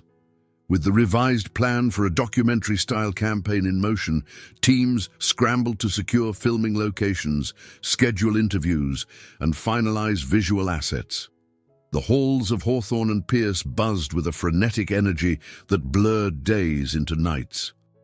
Paul and Margot found themselves visiting a production studio on the outskirts of Chicago, where they hoped to capture authentic footage of a longtime product engineer narrating his journey. They stepped into the studio, greeted by glaring lights, tripods, and a bustle of crew. This was exactly the kind of material that could set their campaign apart from the competition. Yet, as soon as they arrived, problems arose. The engineer had car trouble and was running late. The camera equipment malfunctioned, and a replacement had to be sourced from another department across town. The time wasted only added to the mounting pressure. While waiting, Margot paced, phone in hand. "Caldwell won't like this. We're already behind schedule." Paul checked the time. "We can reschedule the interview for tomorrow, but it'll push everything else back." Margot paused in her pacing. "We don't have that luxury. Delmont and Creed is already rolling out new teasers. If we don't get at least a sample video out soon, we'll look like amateurs." Friction rose between them as the reality of the tight timeline struck hard. Their voices escalated briefly, frustration twisting into argument. Paul exhaled heavily. "Look, I'm not blaming you for these delays, but we need a backup plan if the engineer can't make it." Margot's eyes flashed. "I'm doing everything I can." This was supposed to be a straightforward shoot, and yet here we are. "Maybe you can call in some of your marketing contacts to pull strings." He fought to keep his tone calm. "Fine, I'll see if I can get someone else on short notice. But we can't keep pivoting like this. The budget is tight, and Caldwell's patience is wearing thin." Tension crackled between them until the engineer finally arrived, apologizing profusely. They rushed through the shoot, capturing what they could, but by the time they wrapped, everyone was on edge, uncertain whether the footage met the high standards they'd set. Returning to the office that night, Paul found Andrew Caldwell in the corridor, arms crossed. The CEO's normally approachable manner had hardened into steely disapproval. "Word is the filming didn't go smoothly," Caldwell said, not bothering with pleasantries. Paul kept his composure. "We got some usable footage, but we're running a bit behind schedule." Caldwell's gaze flicked over to Margot. "You two assured me this new direction would be better than the last concept, yet I see more snags and rising costs." Margot swallowed. "We're working out the kinks. The documentary approach takes more coordination, but it'll be worth it once it's complete." Caldwell's jaw tightened. "I hope so. Because if this campaign falls flat, it's on both of you." He walked away, leaving them standing in the dim hallway, an uneasy silence between them. Paul felt the weight of that warning like a stone. "Seems like Caldwell's got us on the chopping block," Margot muttered, rubbing her temples. Paul nodded. "We can't afford more setbacks." Later that evening, Paul tried calling Vanessa to decompress, but she didn't answer. He left a voicemail, telling her he missed her. A sense of helplessness churned in his gut. He felt cornered on all fronts. At the same time, the rumor mill about a potential leak refused to die down. Some employees still eyed him and Margot suspiciously, as if the chaos they faced was their own doing. A sense of near despair settled over the creative and marketing teams. Every small error loomed large, each delay compounded by Caldwell's impatience. Meetings were filled with tension and second-guessing. Jessica's designs had to be revamped a third time when Caldwell demanded a brighter color scheme, clashing with Margot's aesthetic preferences. Even Nathan, usually cool-headed, showed signs of stress, snapping at co-workers who asked routine questions. One night, Paul found himself alone in his office, the rest of the floor dark. He stared at the latest version of the presentation slides, reading and rereading the bullet points until they blurred. The obstacles felt insurmountable. Delmont and Creed's head start, the persistent rumors, Caldwell's scrutiny, and the personal friction brewing beneath the surface. He rested his forehead on the edge of his desk, listening to the low hum of the overhead lights. He wished he could see a clear path through the chaos, but at that moment, the campaign and his fragile personal balance felt one step away from crumbling altogether. In the midst of the storm, a small ray of hope emerged. Sarah Collins arranged for a high-profile client to participate in the documentary approach, providing a compelling personal story that aligned perfectly with Hawthorne Pierce's brand values. The client, a well-known entrepreneur named Elizabeth Rowe, had built her company from scratch and credited much of her success to the firm's marketing tools. Early in the morning, Paul and Margot drove out to Elizabeth's suburban office. Housed in a renovated brick building, the space reflected her scrappy yet sophisticated spirit, exposed beams, modern furniture, and an air of confident innovation. Elizabeth greeted them warmly, her demeanor sharp but welcoming. "It's an honor to be part of this campaign," Elizabeth said, gesturing for them to sit. "Your tools helped me expand my business, and I'd love to share that journey." Margot offered a genuine smile, flipping open a folder. "We'd like to film an interview, maybe follow you through a typical workday, capturing candid moments. This content would show how you use our services to innovate." Elizabeth nodded. "I'm game. When do you want to start?" An hour later, camera equipment was rolling. As Elizabeth walked them through her bustling space, employees paused to say hello.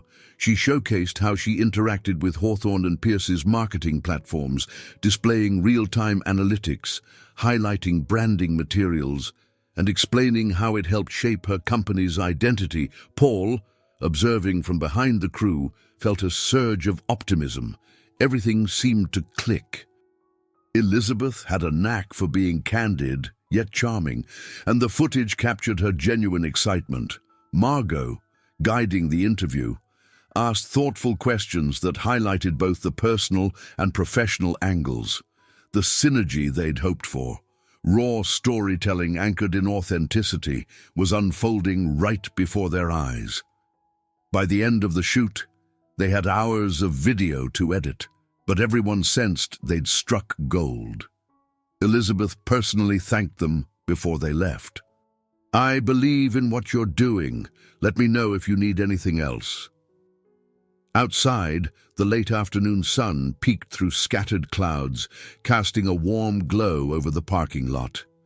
Paul and Margot headed to their car, carrying equipment and a shared sense of relief. Margot exhaled, her shoulders dropping. "I think this is the kind of material that can set us apart. If we package it right, we'll overshadow Delmont and Creed's campaign." Paul nodded. She was perfect. Authentic, successful, relatable. Caldwell will love this, assuming we do a solid job editing. They made their way back to the office, reviewing the footage with Jessica, Sarah, and Nathan. Everyone lit up at the raw content, pointing out snippets that conveyed genuine human interest. This was the breakthrough they needed, a small but significant victory after weeks of pressure. "It's going to take a few sleepless nights to edit," Jessica admitted. "But it'll be worth it. I see major potential here." Sarah winked at Margot. "Fantastic job guiding the conversation. You have a real talent for drawing out people's stories." Margot blushed slightly. "Thanks." Elizabeth made it easy. Andrew Caldwell was summoned to the editing room for a preview of some early cuts. He stood with his arms folded, face unreadable, as the video played. Once it finished, he turned to the group. "This is good," he stated, a hint of approval in his voice. "A lot better than what I've been seeing from our competitors. Keep refining it, and let's aim to release a teaser by early next week." A collective sigh of relief filled the room. For a moment, the tension lifted. Caldwell even offered a faint smile, albeit fleeting. "All right," he said, nodding firmly. "Carry on." He left with a purposeful stride, leaving them to bask in this small triumph. As the team dispersed, Paul lingered behind with Margot, their gazes meeting. Both looked exhausted but victorious. "Nice work," Paul said softly. She allowed herself a grin. "You too. I think we needed this." He agreed, Despite the swirl of pressure and personal complications, they had managed a tangible success. A part of him still felt uneasy, knowing rumors persisted and the main campaign was far from complete. But this was a turning point. That evening, Paul tried calling Vanessa again. This time, she picked up, her tone lighter than before. "Hey, stranger," she teased. "Heard you had a good day at work." He smiled. "Yeah, we finally caught a break. I'd love to see you soon. Maybe celebrate a bit." Vanessa's gentle laugh warmed him. "I'd like that. How about tomorrow night?" "Perfect," he said, feeling the tension in his chest ease. For once, he had a piece of good news to share, a small victory in the ongoing storm. And as he ended the call, he felt a renewed sense of hope, even if the path ahead still held plenty of unknowns. For the next few days, the office buzzed with the energy of a team on the upswing. Editing sessions ran late into the night as Jessica compiled Elizabeth Rowe's footage into a compelling narrative. Sarah drafted press releases, while Nathan crafted an aggressive but achievable project timeline. Margot and Paul worked in close tandem, each focusing on their strengths, her creative direction and his data-driven strategy. Despite the recent victory, everyone sensed that the real battle still loomed. Delmont and Creed continued pumping out new content, determined to dominate the market. The board at Hawthorne Pierce watched closely, more impatient with each passing day. Caldwell, though temporarily appeased, expected a polished final product that would definitively crush the competition's momentum. Late one evening, Margot and Paul found themselves in the main conference room, empty except for them and the hum of air conditioning. The long table was scattered with printouts, half-empty coffee cups, and reference images. The faint glow from the overhead lights highlighted their tired expressions. Margot gestured to a series of storyboards. "If we weave Elizabeth's story with a few more personal vignettes, we can make the message universal. Show that small business owners, charities, and big corporations alike benefit from our tools." Paul studied the images, noting how each segment could appeal to a different demographic. Yes, and from a marketing angle, that diversification tells potential clients we understand their unique needs. They paused, eyes meeting. The flicker of mutual pride was evident. Against the odds, they had found a rhythm, a genuine partnership fueled by respect for each other's talents. For a moment, Paul was reminded of the early days of their marriage, when they tackled challenges together like a unified force. The thought sparked conflicting emotions, relief at their renewed teamwork and regret for what was lost. Eventually, Paul cleared his throat. "We're getting close to the heart of this campaign. But there's still a lot riding on how we finalize it." Margot nodded. "And we need to address those rumors about a leak before we move further. People are still whispering in the hallways." He exhaled. "I hate that it's become such a sideshow. The last thing we need is a suspicion that either of us is feeding Delmont and Creed." Margot's jaw tightened. "Should we talk to Caldwell directly? Ask for an internal review or something to clear our names?" Paul considered it. "It might be risky, but letting suspicions fester is worse. Let's schedule a meeting with him and HR. Figure out how to squash this rumor." Soon after, they stood outside Caldwell's office door, waiting for permission to enter. The CEO was on a phone call, voice muffled. When he finally beckoned them in, he seemed slightly annoyed by the interruption. "We need a few minutes of your time," Margot said calmly. "There's a rumor spreading that one of us might be responsible for leaking ideas to Delmont and Creed." Caldwell's eyebrows rose. "I've heard the chatter. Have you seen concrete evidence?" Paul shook his head. "No, we want to request an internal review or an IT security check to prove neither of us is involved." Caldwell leaned back in his chair, lips pursed in thought. "That would be a drain on resources."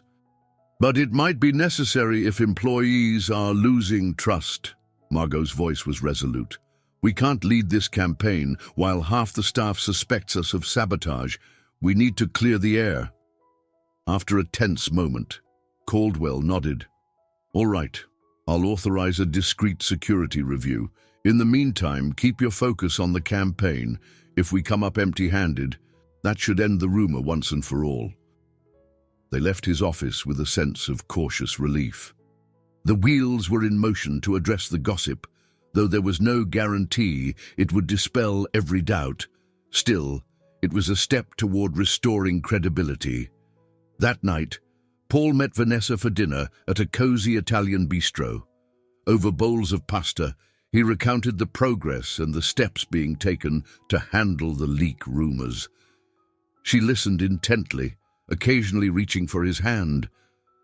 I'm proud of you for facing this head-on, she said softly. I know how stressful it's been. He squeezed her hand in return, feeling a renewed appreciation for her unwavering support. Thank you. It helps to know you understand. Once this campaign is settled, I promise I'll make it up to you. Vanessa offered a gentle smile. Just keep doing what you're doing, being honest and giving your all. As Paul returned to his apartment later, he felt both a surge of determination and a twinge of dread. The biggest obstacle was still on the horizon, pitching the final product to the board, outshining the competitor, and proving that he and Margot could steer the company to victory. Their recent breakthroughs had propelled them closer to the heart of the storm, and he could sense the moment of truth drawing near. Paul hurried down the polished corridor of Hawthorne Pierce with an uneasy knot in his stomach.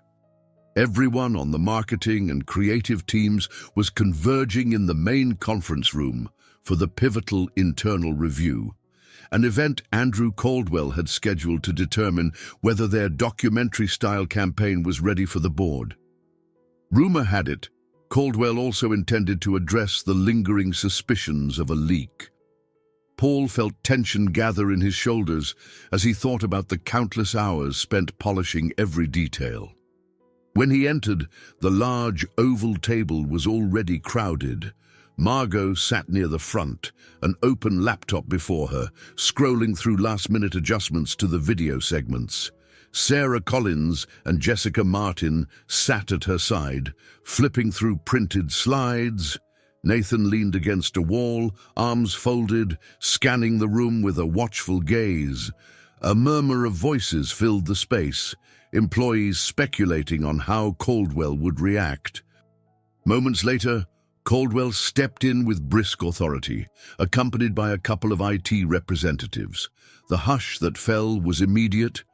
Paul could sense everyone bracing for impact. "All right, folks," Caldwell began, his tone clipped. "We're here to see if this campaign is truly board-ready.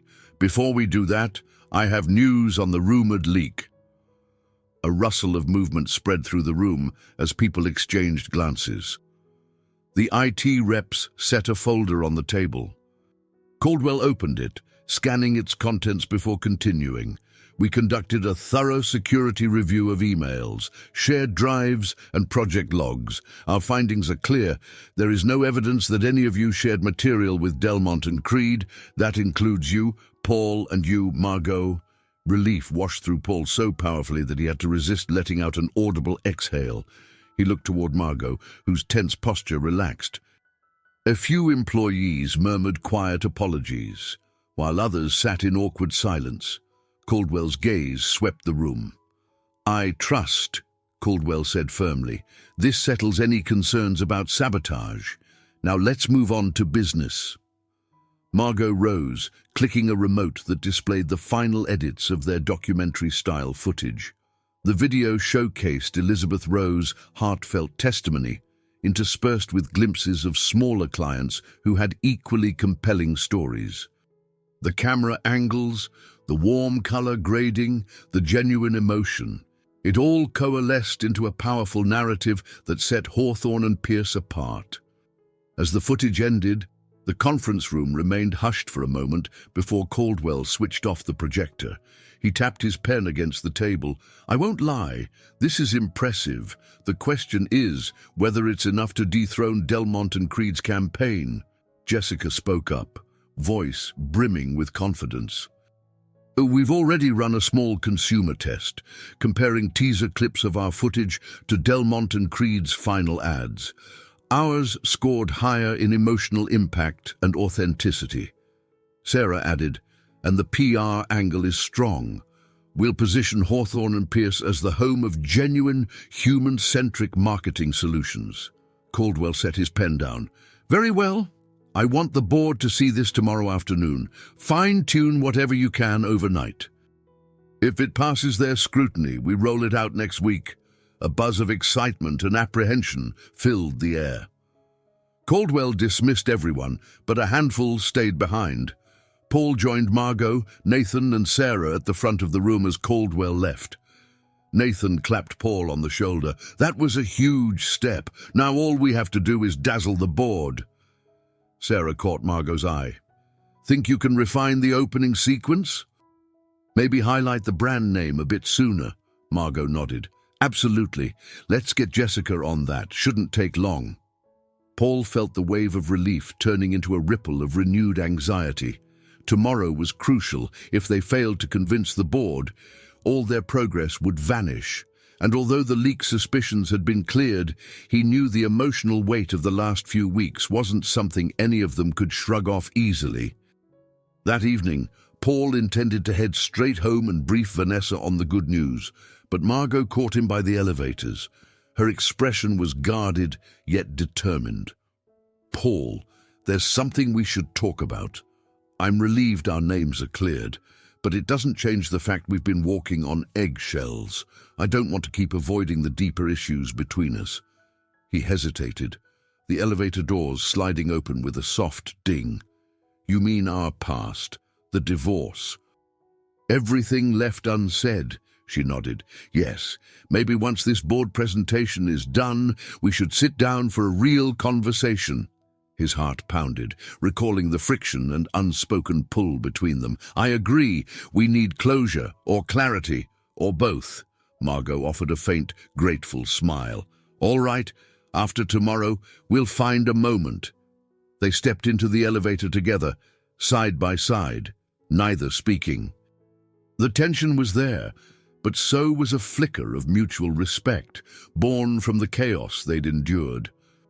As the doors closed, Paul couldn't help but wonder if he was on the edge of not just a professional triumph, but an emotional confrontation he'd spent the past year avoiding. Early the next morning, Paul arrived at the office long before the usual crowd. The city streets were still quiet in the pale dawn light.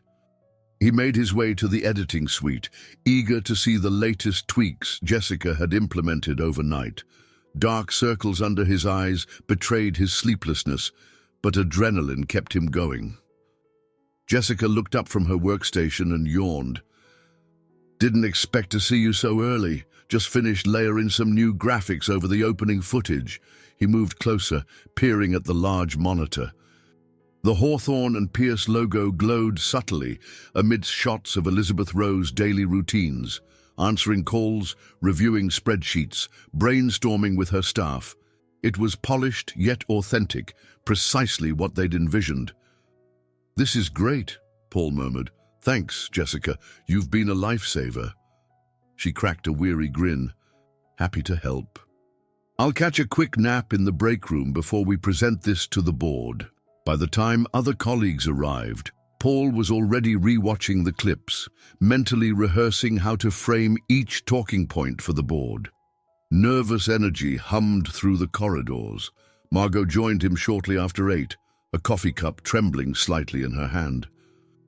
"We should run through our presentation outline once more," she suggested. "The board members are notoriously tough, especially on new approaches." He nodded, pulling up the slides. They spent the next hour refining the flow of data and storytelling, ensuring every bullet point linked logically to the footage. Outside, a steady rain began to patter against the windows, matching the tension inside. Finally, the appointed hour arrived. The board members filed into the large presentation room, most wearing stern expressions. Caldwell, seated at the head of the table, gave Paul and Margot a curt nod to begin. Paul's stomach twisted, but he summoned his professional confidence as he stepped forward. He started by recounting the challenges they'd faced: tight deadlines, unexpected competitor overlap, and a pivot to a documentary style. Then Margot took over, highlighting how the campaign's authentic approach spoke to diverse client needs. Together, they introduced the video, dimming the lights as the footage played. The board members watched in silence, arms folded, expressions unreadable. When the screen faded to black, Paul flipped the lights back on. A tense pause followed. He glanced toward Margot, who bit her lip, waiting. Caldwell cleared his throat. "So, board members, I'd like your candid feedback." An older man with silver hair leaned forward, adjusting his glasses. "It's compelling. Genuine. And I'll give you this. You found a way to stand out from Delmont and Creed by going deeper into the client stories." A woman in a crisp suit nodded in agreement. "The narrative approach is refreshing. I can see how it might resonate with a wide audience." Encouraged, Paul outlined the marketing strategy, online teasers, social media campaigns, and a potential TV spot featuring the highlight reel. Margot added details on how her creative team would keep content fresh. Each point earned small signs of approval: a nod, a thoughtful hum, a page of notes flipped. Still, not everyone was swayed. A younger board member questioned the budget, referencing the extra costs for filming. Another raised concerns about the time it took to pivot. Paul and Margot handled each challenge calmly, explaining how they'd minimized overhead, built synergy among teams, and maintained brand consistency. In the end, Caldwell turned to the room at large. "I believe we have a winning campaign here, but the decision is yours. Do we greenlight immediate production and launch?" One by one, the board members voiced approval. It wasn't unanimous. One or two remained cautious, but the majority ruled in favor. A wave of relief swept over Paul. He and Margot shared a look that carried both triumph and unspoken relief.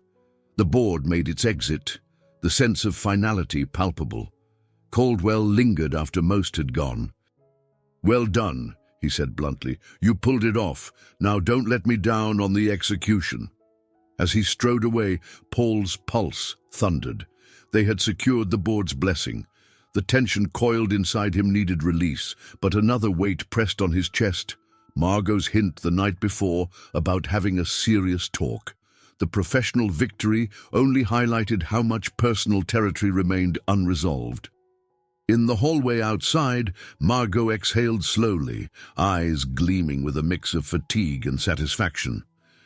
"We did it." "We did," Paul replied. He noticed Sarah and Jessica approaching, all smiles. Nathan hovered behind them, already congratulating Margot. The group converged in a brief, subdued celebration, hugs, pats on the back, sighs of relief. Yet an undercurrent of unspoken truths buzzed in the air. Later, as the adrenaline wore off, Margot found Paul alone in an empty office. The murmur of employees bustling about barely penetrated their secluded space.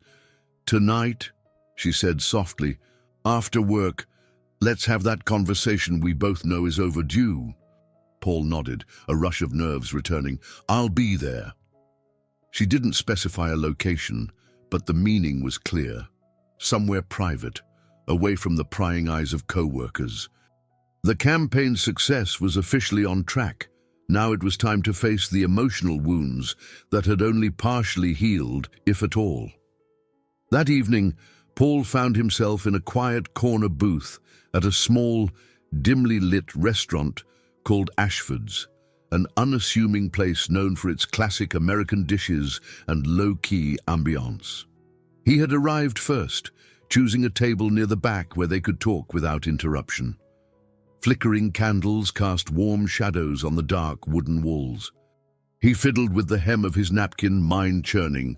The board's approval was a high point in his career, yet it brought him no relief from the anticipation of Margot's arrival. He felt a peculiar mix of anxiety and resolve. They had avoided this conversation for over a year. Now there was no turning back. Margot slipped into the booth a few minutes later, wearing a simple blouse and jeans, her hair loosely pinned up. She looked both drained and determined. Taking a seat opposite him, she set her purse aside, exhaling. "Hey." He nodded, swallowing hard. "Hey." A server approached, offering menus. They each ordered something light. Neither had much appetite. Once the server left, silence stretched. Paul searched for a starting point, but words tangled on his tongue. It was Margot who spoke first. "I want to thank you," she began, her voice steady, "for being civil, for leading with respect during this project. We've come a long way from the bitterness we felt before." Paul acknowledged her gratitude with a small nod. "It wasn't easy. I'm not proud of how our marriage ended.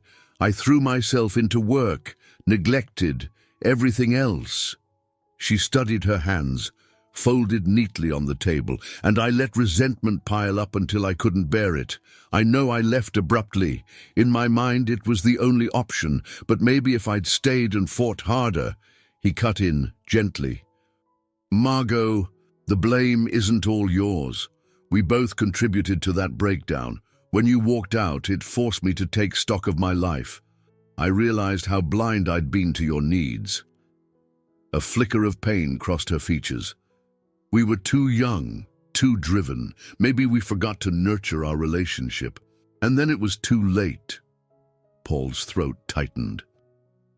He reached for his water glass, taking a cautious sip before speaking again. "Do you ever regret leaving?" Her eyes glistened with a complicated mixture of sorrow and fondness. "Some days, yes. I question if we could have salvaged what we had. Other days, I'm sure it was the right move. It drove me to explore new opportunities, become more independent. I guess regret and acceptance coexist in me." He absorbed her words. The server returned with their plates, simple salads, but neither seemed eager to eat. Instead, they continued, hearts heavy with unspoken confessions. "Vanessa," Paul said, stumbling over her name. "I should tell you about her. She's been incredibly patient, but this situation has tested us. She sees I'm conflicted." Margot nodded, quietly. "I don't want to cause strife in your relationship. I'm not here to win you back, Paul. I'm here to face the past, to make peace so we can move forward, whatever that looks like." He felt a swirl of relief and disappointment at her words. Part of him wanted a clear sign, a confession that she still loved him. But he also recognized the maturity in her statement. They couldn't erase the pain with a single conversation. Even now, a year after their divorce, the wounds were tender. He managed a slight smile. "I appreciate your honesty. I love Vanessa, but I'd be lying if I said seeing you didn't stir up old feelings. I think it's mostly guilt, and maybe a touch of what might have been." Margot's gaze flickered downward. "I understand. A part of me still cares for you, but I can't pretend I'm the same person you married.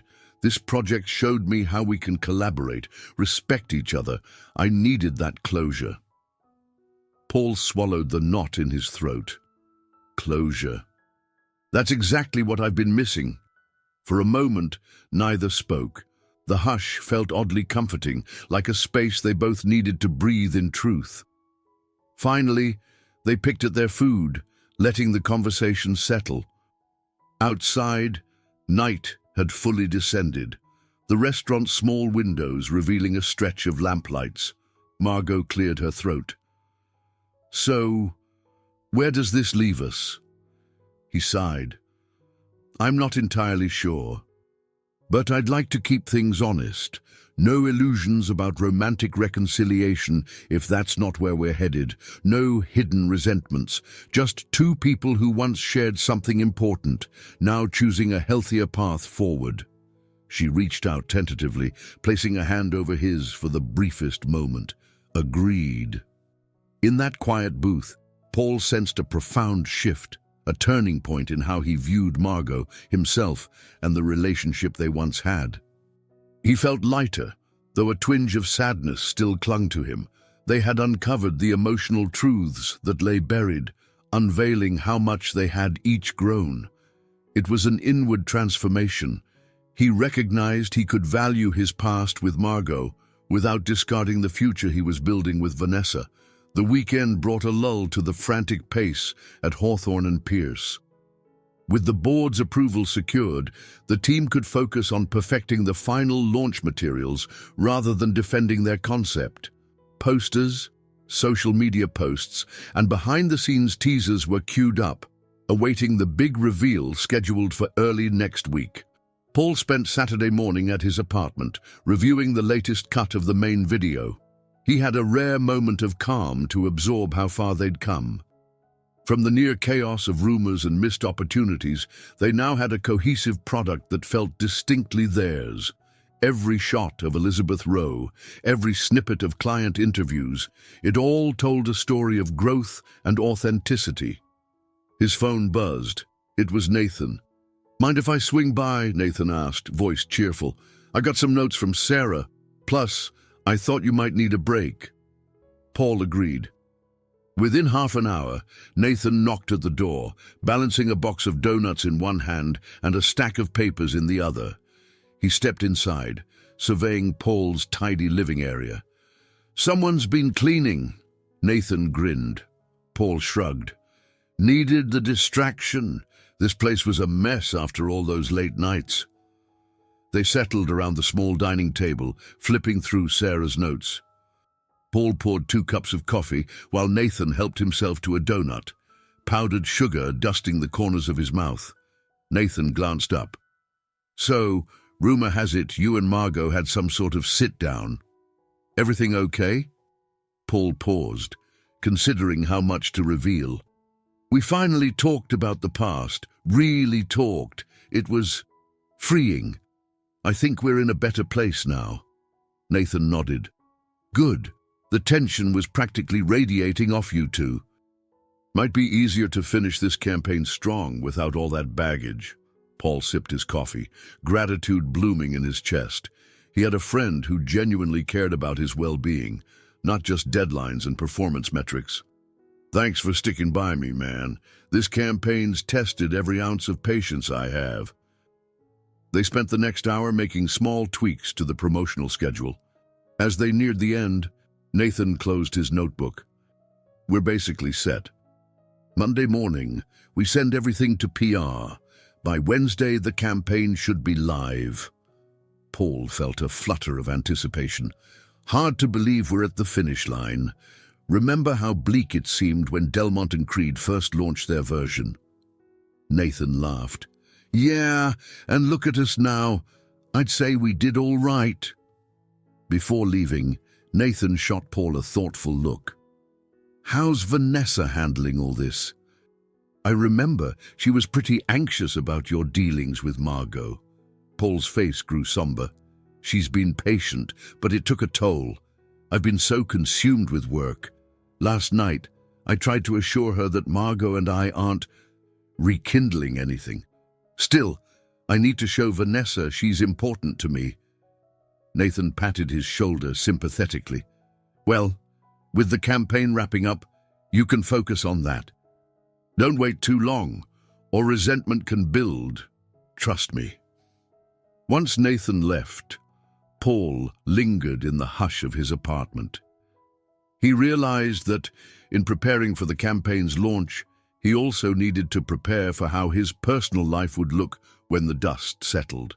He pondered how Margot's conversation had helped him let go of guilt. But now a different challenge lay ahead, proving to Vanessa he could truly be present in their relationship. On Sunday, he invited Vanessa to a lakeside promenade for an afternoon walk. The wind blew softly across Lake Michigan, the autumn sun casting gentle rays on the water. They strolled side by side, hands intertwined. Paul noticed how she tensed at first, as though uncertain of his mood, but relaxed when she saw he was attentive. He paused at a bench overlooking the water. "Vanessa, I know I've been distant, but the campaign is about to launch, and things are calmer with Margot now. I want us to focus on each other." She studied his face. "I've been worried about you, about us, but I also understand how important your work is. It's just, we haven't had much time to talk about the future." He swallowed, remembering how Margot once asked him about the future, and he'd brushed it aside with work excuses. He wouldn't repeat that mistake. "I'm ready to talk about it now, if you are." Vanessa's eyes glimmered with cautious hope. "I am. You've learned a lot from what happened before, haven't you?" He gently squeezed her hand, gazing out at the rippling water. "I have. I'm not the same person who let his marriage fall apart because he was chasing a promotion. I know balance matters, and I value you more than any project." She offered a quiet smile. "Then let's move forward together. After your campaign launch, maybe we can plan a short trip or something, just us." Paul's heart lightened. "I'd love that." As they resumed their walk, he felt a sense of readiness for what lay ahead. With the campaign nearly complete, he could focus on building a future that balanced ambition with genuine care. A final test awaited him at work, the official launch, but on a personal level, he was preparing for the resolution he had once feared was impossible. Monday dawned with an electric buzz in the air. Hawthorne Pierce's offices hummed like a beehive, employees rushing between cubicles, last-minute presentations glowing on computer screens, and phones ringing almost non-stop. This was the day they would finalize all assets for the documentary-style campaign before rolling it out to clients, the press, and the wider public. Paul arrived early, determined to oversee each step meticulously. Margot was already there, sipping coffee at her desk, eyes focused on her monitor. When she noticed Paul, she gave a small, genuine smile. Nothing over the top, just an acknowledgement that they had reached a milestone together. "Morning," she said softly, setting down her mug. "Ready?" "More than ready," Paul replied, his own nerves humming beneath his calm exterior. A flurry of short meetings followed. Sarah Collins gathered the PR team, confirming the exact time of the press release. Jessica Martin made final color adjustments to the web banners. Nathan double-checked the timeline for launching each social media component.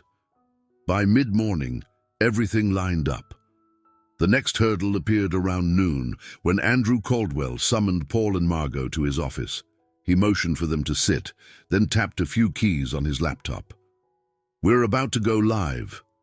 Once we hit that button, there's no turning back. Everyone from local startups to major corporations will see this within hours. Are you confident we've covered every angle?" Margot nodded firmly. "We've triple-checked. The documentary features are polished, the brand messaging is on point, and PR is ready for any inquiries. I believe we're set." Paul added, "We also have a contingency plan if any aspect needs quick revisions." "Delmont and Creed won't catch us off guard again," Caldwell arched an eyebrow. "Let's hope so, because if they do, it'll mean we weren't as prepared as we thought."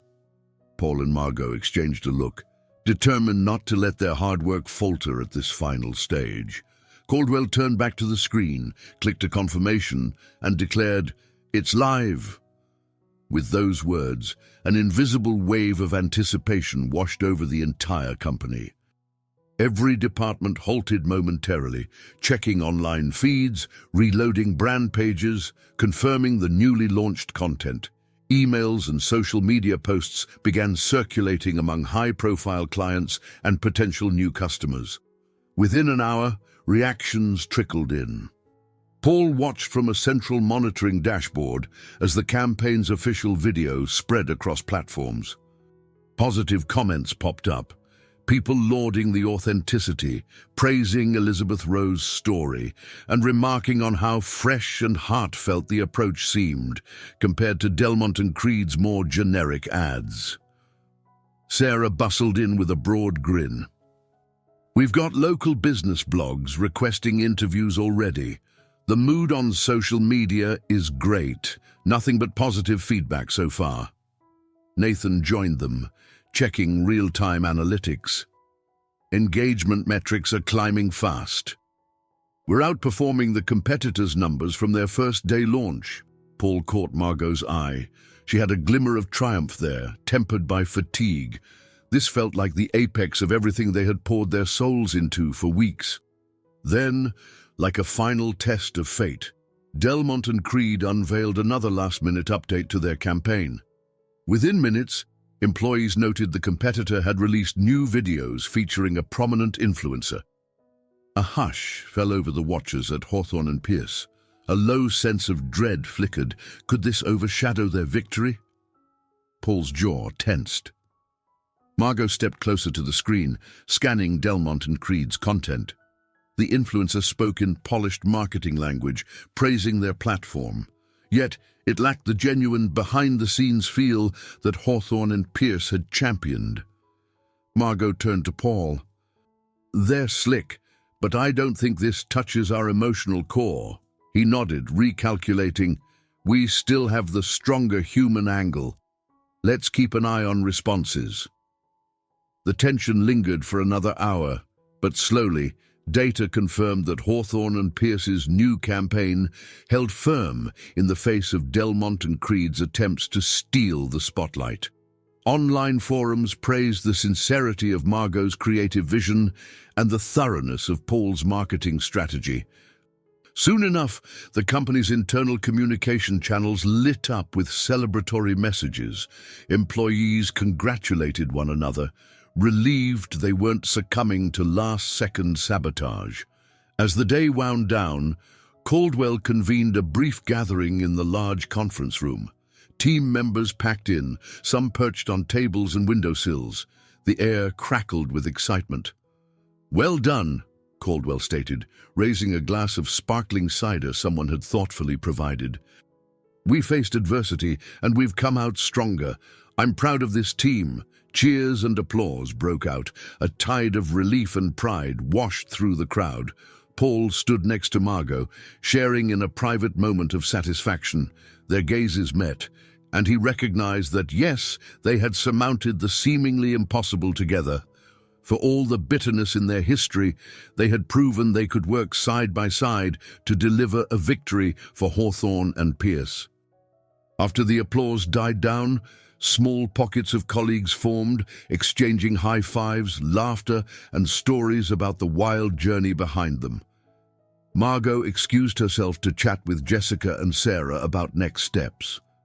Paul drifted toward Nathan, who offered a congratulatory handshake.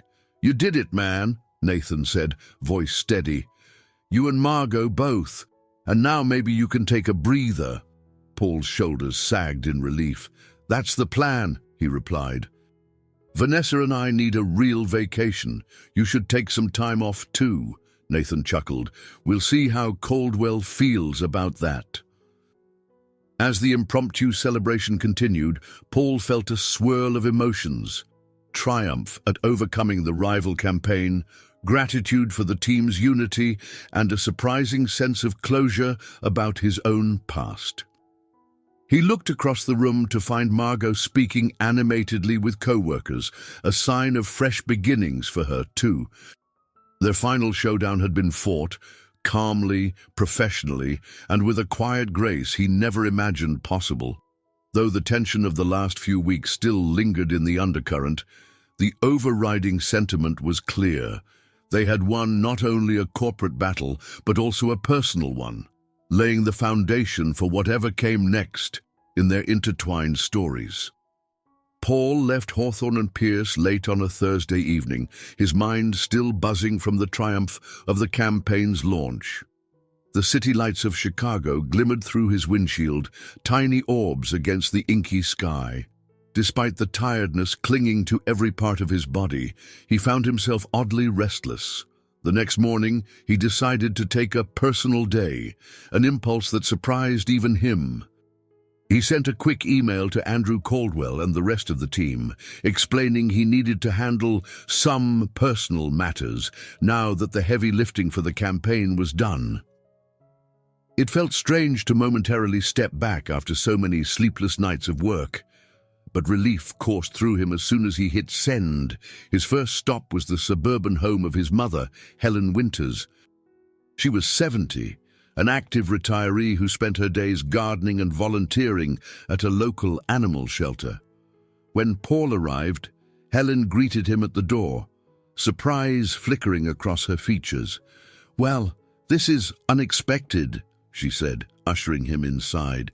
"You look exhausted, dear. I haven't seen you in weeks." Paul sank into the floral couch. The living room smelled faintly of lavender and fresh coffee. A shelf of old family photos drew his eye, capturing a younger version of himself back in college, at his wedding with Margot, and more recent snapshots with Vanessa at a company mixer. He noticed how the pictures lined up in an almost chronological order, weaving the story of his life in a few frames. "I needed a break," he admitted, rubbing his temples. "The new campaign launched, and we survived some serious setbacks. I just wanted to visit before I bury myself in the next phase." Helen brought him a mug of tea. "I'm glad you're here. You haven't looked this worn out since you were juggling your master's program and full-time work." Her gaze turned gentle. "And maybe there's something else on your mind." Paul swallowed, feeling the weight of everything he had been through. "There's a lot. Work was intense, but then there's Margot. She and I managed a major campaign together. It went well, great actually, but it brought up old stuff, and I'm in a relationship with Vanessa, trying to reassure her everything's all right." Helen sat beside him, her hand resting lightly on his. "You loved Margot deeply once. You can't just forget someone who was part of your life for so long." He nodded, staring at his tea. "We've sort of made peace, talked about what went wrong, apologized. That helped. But I can't shake this feeling that I'm at a crossroads." Helen studied him. "Crossroads can be blessings, Paul. They make you decide what your heart truly wants." He left a few hours later with a calmer mind, grateful for his mother's soothing presence. On the drive back to the city, the memory of his conversation with Margot in that quiet restaurant lingered. He felt as if a door had opened, letting long, stifled emotions float free. Part of him wished to step through that door and see if a second chance was possible. Another part stayed loyal to Vanessa, who had been a steady, supportive force in his life. That afternoon, Paul texted Vanessa, "Any chance you can get off work early today?" Her reply came quickly, "I can manage 4 p.m. What's up?" He suggested they meet at a small park near Lake Michigan, a place where tall oaks arched over winding paths. Children often played on the grassy fields, and retirees fed ducks by the water. Paul arrived first, leaning against a lamppost while watching a father help his toddler learn to walk. The simple scene tugged at him, reminding him how fleeting time could feel. When Vanessa appeared, her smile was reserved, concerned. He reached for her hand, guiding her toward a bench near a blooming flower bed. "I visited my mom," he said gently. "I needed time to reflect on everything that's happened, finishing the campaign, dealing with my history with Margot." Vanessa listened quietly. "You've been distant. I want to understand what you're thinking." He inhaled, feeling a tightness in his chest. "I'm trying to figure out where I stand emotionally. Margot and I had that long talk, and we're not looking to jump back into anything, but it changed how I view our past. I realize I never fully grieved the end of our marriage, never faced my own failings." Vanessa's expression was a mixture of empathy and apprehension. "Are you saying you want to go back to her?" He squeezed her hand. I'm saying I don't know what the future holds for me and Margot. My feelings are complicated, but I haven't made any decisions. My priority now is to be honest with you. You've been incredibly patient, and I don't want to string you along. She swallowed hard, shoulders tensing. I appreciate that, but it's still painful. I care about you and want you to be happy, even if that means it's not with me. Paul reached up to brush a stray hair from her face. Let's not jump to conclusions. I'm committed to sorting my heart out, and I do care about you so much. I just need a little time to be certain of what I'm doing. As a breeze rustled the trees above, they shared a quiet moment, gazes locked in mutual uncertainty. The world around them carried on, children laughing, runners passing by, a squirrel darting across the grass. Yet for Paul and Vanessa, everything felt suspended in a delicate, tenuous balance. He realized that confronting his own vulnerability was part of returning to the ordinary world after the campaign's storm, but nothing would be truly ordinary again. Not after all he had learned. Monday morning arrived, and Paul stepped into Hawthorne Pierce with a different perspective.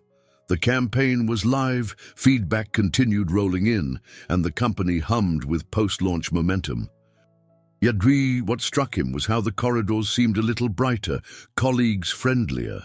Now that tensions had eased, casual banter and genuine smiles replaced the guarded looks of the preceding weeks. Andrew Caldwell, less grim than usual, stopped Paul by the coffee station. "Heard you took some personal time on Friday?" Caldwell noted, adjusting his crisp tie. "Well deserved. The board is quite pleased with the numbers so far." Paul forced a small grin. "Thanks. I appreciate you understanding." Caldwell nodded in an uncharacteristically amiable way. "Just don't let success make us complacent. There's talk of new opportunities we might seize soon." The conversation ended on that ambiguous note, leaving Paul wondering how quickly Caldwell expected them to move on to the next big thing. In the creative department, Margot was discussing expansion ideas for the campaign with Jessica Martin. Jessica caught sight of Paul first and gave him a broad smile. "Hey, Paul, we were just brainstorming ways to extend the documentary concept, maybe short webisodes featuring everyday employees." Margot turned, meeting Paul's gaze. Her expression softened. "We want to keep the authenticity vibe going, instead of letting it fizzle." He nodded, stepping closer. "It's a good idea. People seem genuinely interested in how our clients use our tools in real life. But let's not overload the audience with too much too soon. We need to maintain quality over quantity." The three of them hashed out preliminary ideas, scribbling notes on a whiteboard. Sarah soon joined, chiming in about PR angles. As the discussion flowed, Paul noticed a comfortable, almost familial energy in the room. It reminded him of how a team could feel when united by both adversity and triumph. Afterward, Paul lingered by Margot's desk. Jessica and Sarah had stepped away, leaving them alone in the row of cubicles. Margot stretched her arms, a look of content fatigue on her face. "So," she said quietly, "how was your weekend?" He shrugged, mind drifting to his conversation with Vanessa. "I spent time with my mom, tried to sort through some personal stuff." Margot studied him with understanding. "I had dinner with an old friend from my freelancing days. It was good to talk about how much my life has changed since I started here." He mustered a half smile. "It has changed. I never thought we'd end up working side by side, successfully too." A subtle laugh escaped her. "Me neither, but it feels less tumultuous now." They exchanged a brief, meaningful look, heavy with the knowledge of everything they'd overcome. Before either could say more, an intern approached with a stack of documents for Margot, effectively dispersing the moment. During lunch break, Paul found himself at a nearby cafe where he'd arranged to meet Nathan. They sat at a corner table with sandwiches and iced tea, discussing the after effects of the campaign launch. I'm already hearing rumors about possible expansions to Europe, Nathan said, leaning in. Caldwell wants to ride this wave of positive attention.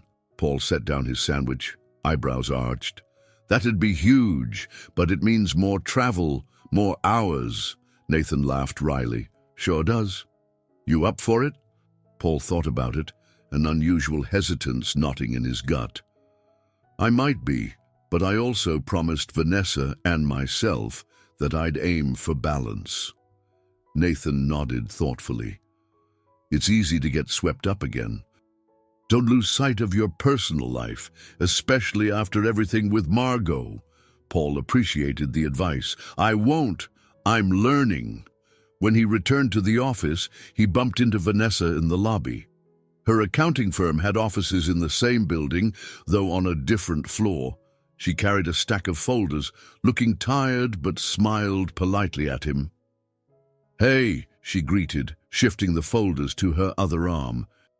He leaned in for a quick, tentative kiss on her cheek.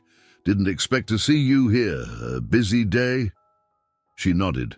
Swamped. Just ran a few errands. How's your day going? He described the morning's meeting, how the vibe at Hawthorne Pierce felt more optimistic. She listened, nodding, though he sensed a lingering tension in her posture. You want to grab dinner later? He offered, hoping to reconnect. She hesitated before agreeing. That'd be nice. Text me the details, okay? Paul watched her hurry off to the elevators, feeling the unspoken weight still between them. He reminded himself that changes in his ordinary world wouldn't magically fix everything overnight. Yes, the campaign's success had eased professional tension, but in its wake, he still carried the puzzle pieces of a personal life needing careful reassembly. As the workday wrapped up, he found Margot speaking to a junior designer about the next phase of mini-documentaries. She spotted Paul, offering him a polite nod.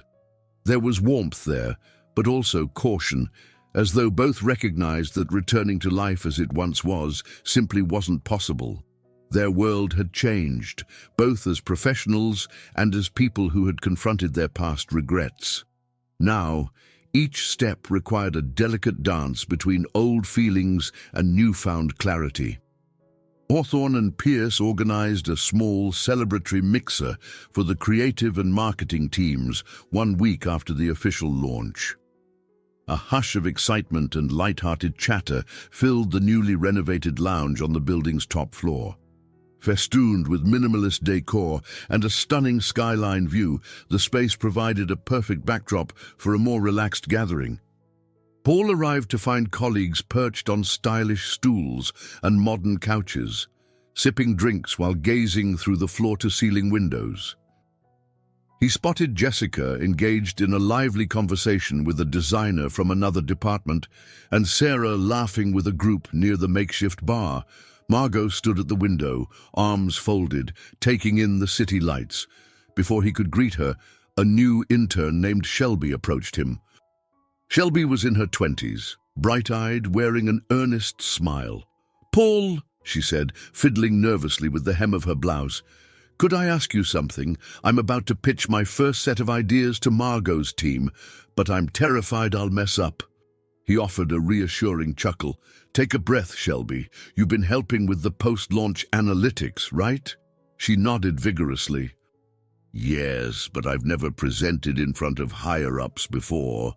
Paul glanced around the room, noticing Margot stepping away from the window and chatting with a copywriter.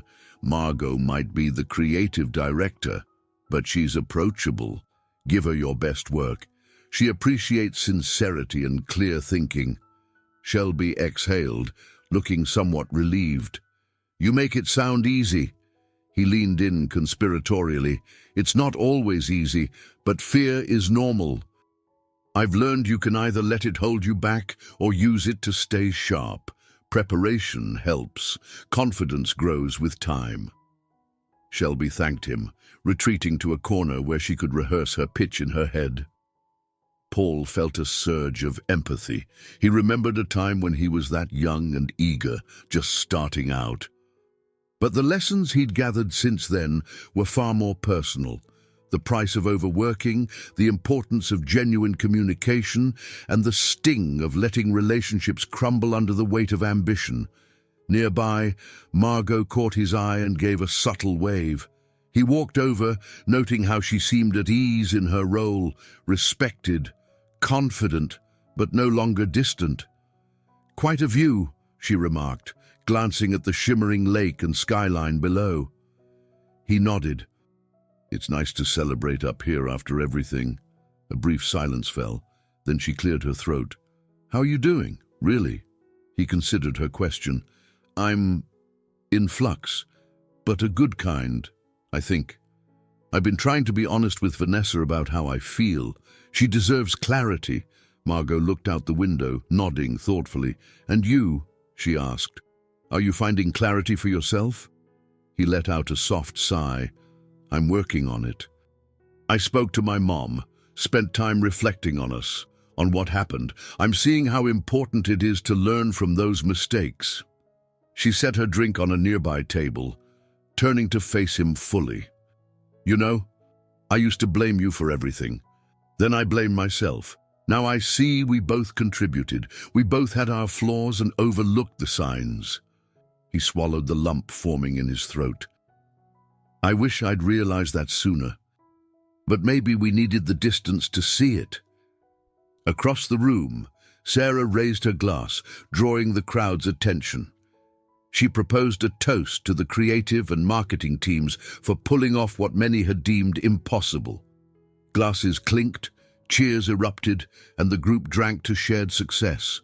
Paul saw the bright smiles, felt the camaraderie in the air, and recognized that they'd forged not just a campaign, but a resilient network of support. After the toast, Margot excused herself to speak to an associate, leaving Paul momentarily alone. He found a seat by one of the tall windows, gazing at the city. The reflection of the room behind him overlapped with the vast expanse of lights outside. He thought of the fresh interns like Shelby, the seasoned veterans like Caldwell, and everyone in between. All of them had something to learn and something to teach. Nathan, ever the observant friend, appeared at his side. "A penny for your thoughts," he teased, sipping from his glass. Paul half smiled, "Just taking in how far we've come. It feels good, you know." Nathan nodded, placing a hand on Paul's shoulder. "I do know. Let's not forget the lessons. Hard-won wisdom shouldn't go to waste." Paul watched the reflection of Margot conversing across the room, Jessica and Sarah laughing near the bar, and the city's shimmering high-rises beyond. He felt the weight of his experiences settling into something akin to acceptance. This mixture of personal and professional revelations was shaping him into a version of himself who knew the cost of ambition and the value of genuine connection. He wondered if he could guide people like Shelby so they wouldn't have to learn every lesson the hard way. As the celebration continued, Paul realized that while the pain of the past wouldn't vanish completely, it no longer controlled him.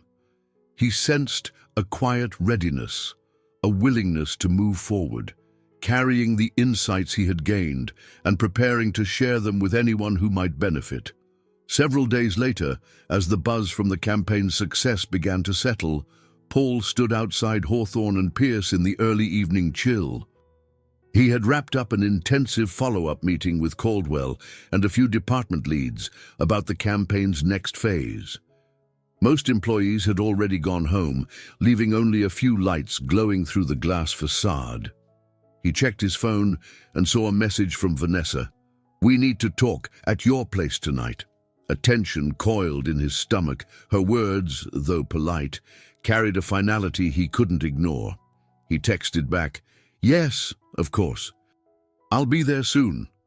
On the drive home, he fought the urge to overthink. Something about the simplicity of her request hinted that she, too, had been doing her own soul-searching. He pulled into his building's parking garage, walked to his apartment, and found Vanessa waiting by the door. She offered a subdued smile, stepping inside as he unlocked the entrance. They settled on the living room couch, the same spot where they'd once shared laughter and wine while discussing future vacations. Tonight, though, the mood felt somber. She folded her hands on her lap, inhaling deeply before speaking. "I've been thinking a lot," she began, voice steady but tinged with sadness, "about us, about your history with Margot, and about where we stand." Paul nodded, bracing himself.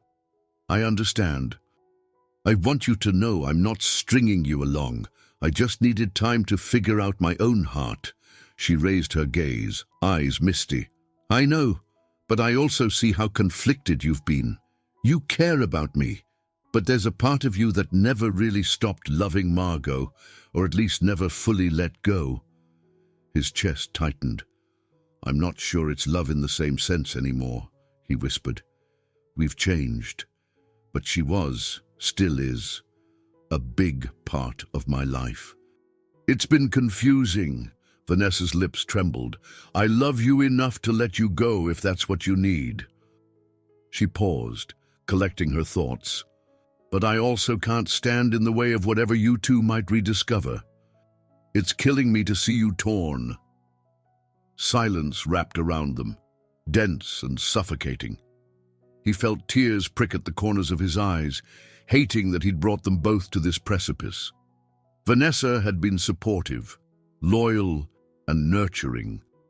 He genuinely cared for her, but something within him remained unsettled whenever he considered a future without fully reconciling his feelings for Margot. He reached for her hand gently. "I never wanted to hurt you. You don't deserve this turmoil." She blinked away tears. "I know you didn't plan this, but life happens. If we keep forcing something that isn't whole, we'll both resent each other eventually." Paul's voice came as a rasp. Are we ending this?" She looked away, struggling with the weight of her own words. "I think we might be, because if you can't give me your whole heart, then I'd rather step aside. I deserve to be with someone who's sure about me. And you—" She hesitated, meeting his gaze. "You deserve clarity." A raw ache surged through him, accompanied by an unexpected sense of relief. He recognized the truth in her words, even as they stung. She leaned in and they embraced, quiet tears falling between them. It wasn't angry or bitter, just heartbreakingly sad. Within the hour, she gathered her things. They shared a final, tender goodbye at the doorway. He promised her the respect and space she needed, and she wished him the peace of mind he had yet to find. When the door closed behind her, he slumped against it, breathing raggedly, his mind racing through a cascade of memories, laughing in bed on lazy Sundays, quiet dinners, and the unwavering support she'd offered during the campaign meltdown. He spent the next few days wrestling with solitude. He went through the motions at work, coordinating the final touches on the extended mini-documentaries, addressing follow-up emails from clients praising the campaign. Yet the emptiness weighed on him. People around the office noticed a change in him, though few dared ask about it. Margot occasionally observed him from a distance, sensing something was off. One evening, after a late strategy session, Paul found Margot waiting by his office door, arms folded, expression concerned. "You look like you haven't slept in days." He paused, exhaling. "I've been going through a rough patch. Vanessa and I ended things." Her features tightened with empathy. "I'm sorry. I know that must hurt." Paul met her gaze, feeling raw but honest. "I don't know if I made the right choice, or if it just happened that way, but I owe you the truth. A part of me still wonders about us." Margot's breath caught, a flicker of surprise crossing her face. "I'm not sure what that means yet," he nodded. "Me neither, but maybe we can figure it out slowly, if that's what we both want." For a moment, they stood in silence, the hum of fluorescent lights overhead. He sensed the faintest warmth, a gentle promise that the future remained unwritten and that their story might continue in a different form. Though his heart still ached from letting go of Vanessa, he felt a new openness guiding him forward, like a dimly lit path showing just enough light to take the next step. I hope you enjoyed today's story. Subscribe to the channel so you don't miss more stories like this. Leave a like and comment below what you thought of the story. See you in the next video.